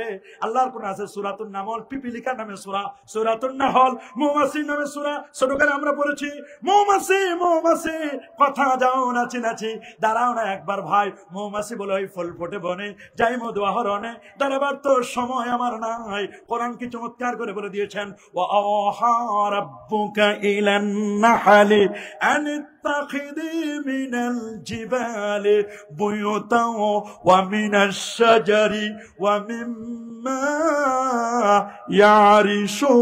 ইয়ারিশুন। কি বলেন? মৌমাছির নামে কোরআনে নাই? কি মধুর কথা আছে না? মধু মধু মধু, হাতের মধ্যে মধু নিয়ে চেটে চেটে খাবেন, জটিল কঠিন রোগ হবে না। আল্লাহু আকবার বলেন। হ্যাঁ হয় আপনি নিজে মধুর মৌচাক থেকে মধু কাটে আপনি নিজে কাটবেন, নিজে মৌচাকের মাছির কামড় থেকে বেঁচে মধুর থেকে চাক থেকে আপনি মধু কেটে নিয়ে আসবেন। আর যদি না পারেন তাহলে যারা মধুর চাক থেকে মধু কেটে আনেন তাদেরটা কিনে খাবেন, কিন্তু কাটবেনও না, মাছির কামড়ও খাবেন না, আবার কিনেও খাবেন না। আর যারা মধুর চাক থেকে মধু আনে তাদেরকে গালি দিবেন, এটা তো নিমক হারামে। হয় কোরআন হাদিস থেকে মাসলা মাসাইল বের করবেন, যদি বের করতে না পারেন, যারা কোরআন হাদিস থেকে মাসলা মাসাইল বের করছেন হানাফি, শাফি, মালিকি, হাম্বলি, তাদেরটা আপনি নেন। হয় নিজে পুকুরে গিয়ে মাছ ধরেন, যদি নিজে মাছ ধরতে না পারেন তাহলে যারা মাছ ধরে বাজারে বিক্রি করে কিনে খান, কিনেও খাবেন না। আর যারা জেলে মাছ ধরে তাদেরকে গালি দিবেন, এটা নিমক হারামি। আমরা কোরআন হাদিস থেকে মাসলা মাসাইল বের করতে পারি না, তার মানে আমরা বের করতে না পারলে যারা বের করছেন তাদেরটা আমরা মানি। এই জন্য আমরা হানাফি মাযহাব, কোন মাযহাবকে প্রমোট করি? আরো যারা বলেন কোন মাযহাবে? হানাফি মাযহাব মতো 20 রাকাত তারাবি পড়বো, ঠিক কিনা বলেন? বেতের নামাজ 3 রাকাত পড়বো, এই পর্যন্ত হাত উঠাবো, নামের নিচে হাত পাতবো, কথা বলেন? কামতে হাইয়া আলাস সালার সময় আমরা দাঁড়াবো, এগুলো আমাদের তরিকা। মুখে দাড়ি রাখবো, রাখবো না? রাখবো না? ঘন্টিওয়ালা জামা পরবো, এনএসপি শাক জামা আমরা পরিধান করবো, মাথায় টুপি দিব। সুদ খাবেন না, ঘুষ দিবেন না। মাগরিবের 2 রাকাত সুন্নাত নামাজের পরে, ফরজের পরে 2 রাকাত, সুন্নাতের পরে 2 রাকাত করে 6 রাকাত আওয়াবিনের নামাজ পড়বেন। আল্লাহু আকবার বলেন। শাক পড়বেন, চাষ পড়বেন, তাহাজ্জুদে নামাজ পড়বেন, সকাল সন্ধ্যা জিকির আজকার করবেন, মা বাবার জন্য দোয়া করবেন, করবেন ইনশাআল্লাহ। একটা ছেলেকে মাদ্রাসায় পড়াবেন, দেখবেন কপাল খুলে যাবে। দুনিয়াও শান্তি, আখিরাতেও শান্তি। দুনিয়াও শান্তি, আখিরাতেও শান্তি। এগুলো করবেন তো ইনশাআল্লাহ। নামাজ যেন ঠিক থাকে, জিকির আজকার যেন ঠিক থাকে। প্রত্যেক ফরজ নামাজের পরে আয়াতুল কুরসি পড়বেন। রাসূল বলেছেন, মান কারা আয়াতুল কুরসি বাদা সালাওয়াতিল মাকতুবা, 5 ওয়াক্ত ফরজ নামাজের পরে যারা আয়াতুল কুরসি পড়বে তাদের আমলনামায় আহারে আহারে মরতে দেরি, জান্নাতে যেতে দেরি নাই। আল্লাহু আকবার বলেন। সূরা হাশরের শেষ 3 আয়াত তেলাওয়াত করুন, হুয়াল্লাহুল্লাযী লা ইলাহা ইল্লাহু। মাগরিবের পরে, ফজরের পরে পড়বেন, 70,000 ফেরেশতা আপনার জান্নাতের জামিন আর জিম্মাদার হবে, দোয়া করতে থাকবে, আপনার জন্য ইস্তেগফার করবে। করবেন না ইনশাআল্লাহ? করবেন না ইনশাআল্লাহ? আল্লাহ কবুল করুন। আমি আর কষ্ট দিতে চাই না, আমাকে অনেক দূরে যেতে হবে, পঞ্চগড় যাব আমি, অনেক দূরে, প্রায় 600-700 কিলোমিটার দূরে এখান থেকে যেতে হবে। এই জন্য আমি আর বাড়াবো না, 11:30 বেজে গেছে, দীর্ঘ সময় হয়ে গেছে। আসুন নবীর মহব্বতে আমরা একটু দাঁড়াইয়া সালাম জানাইয়া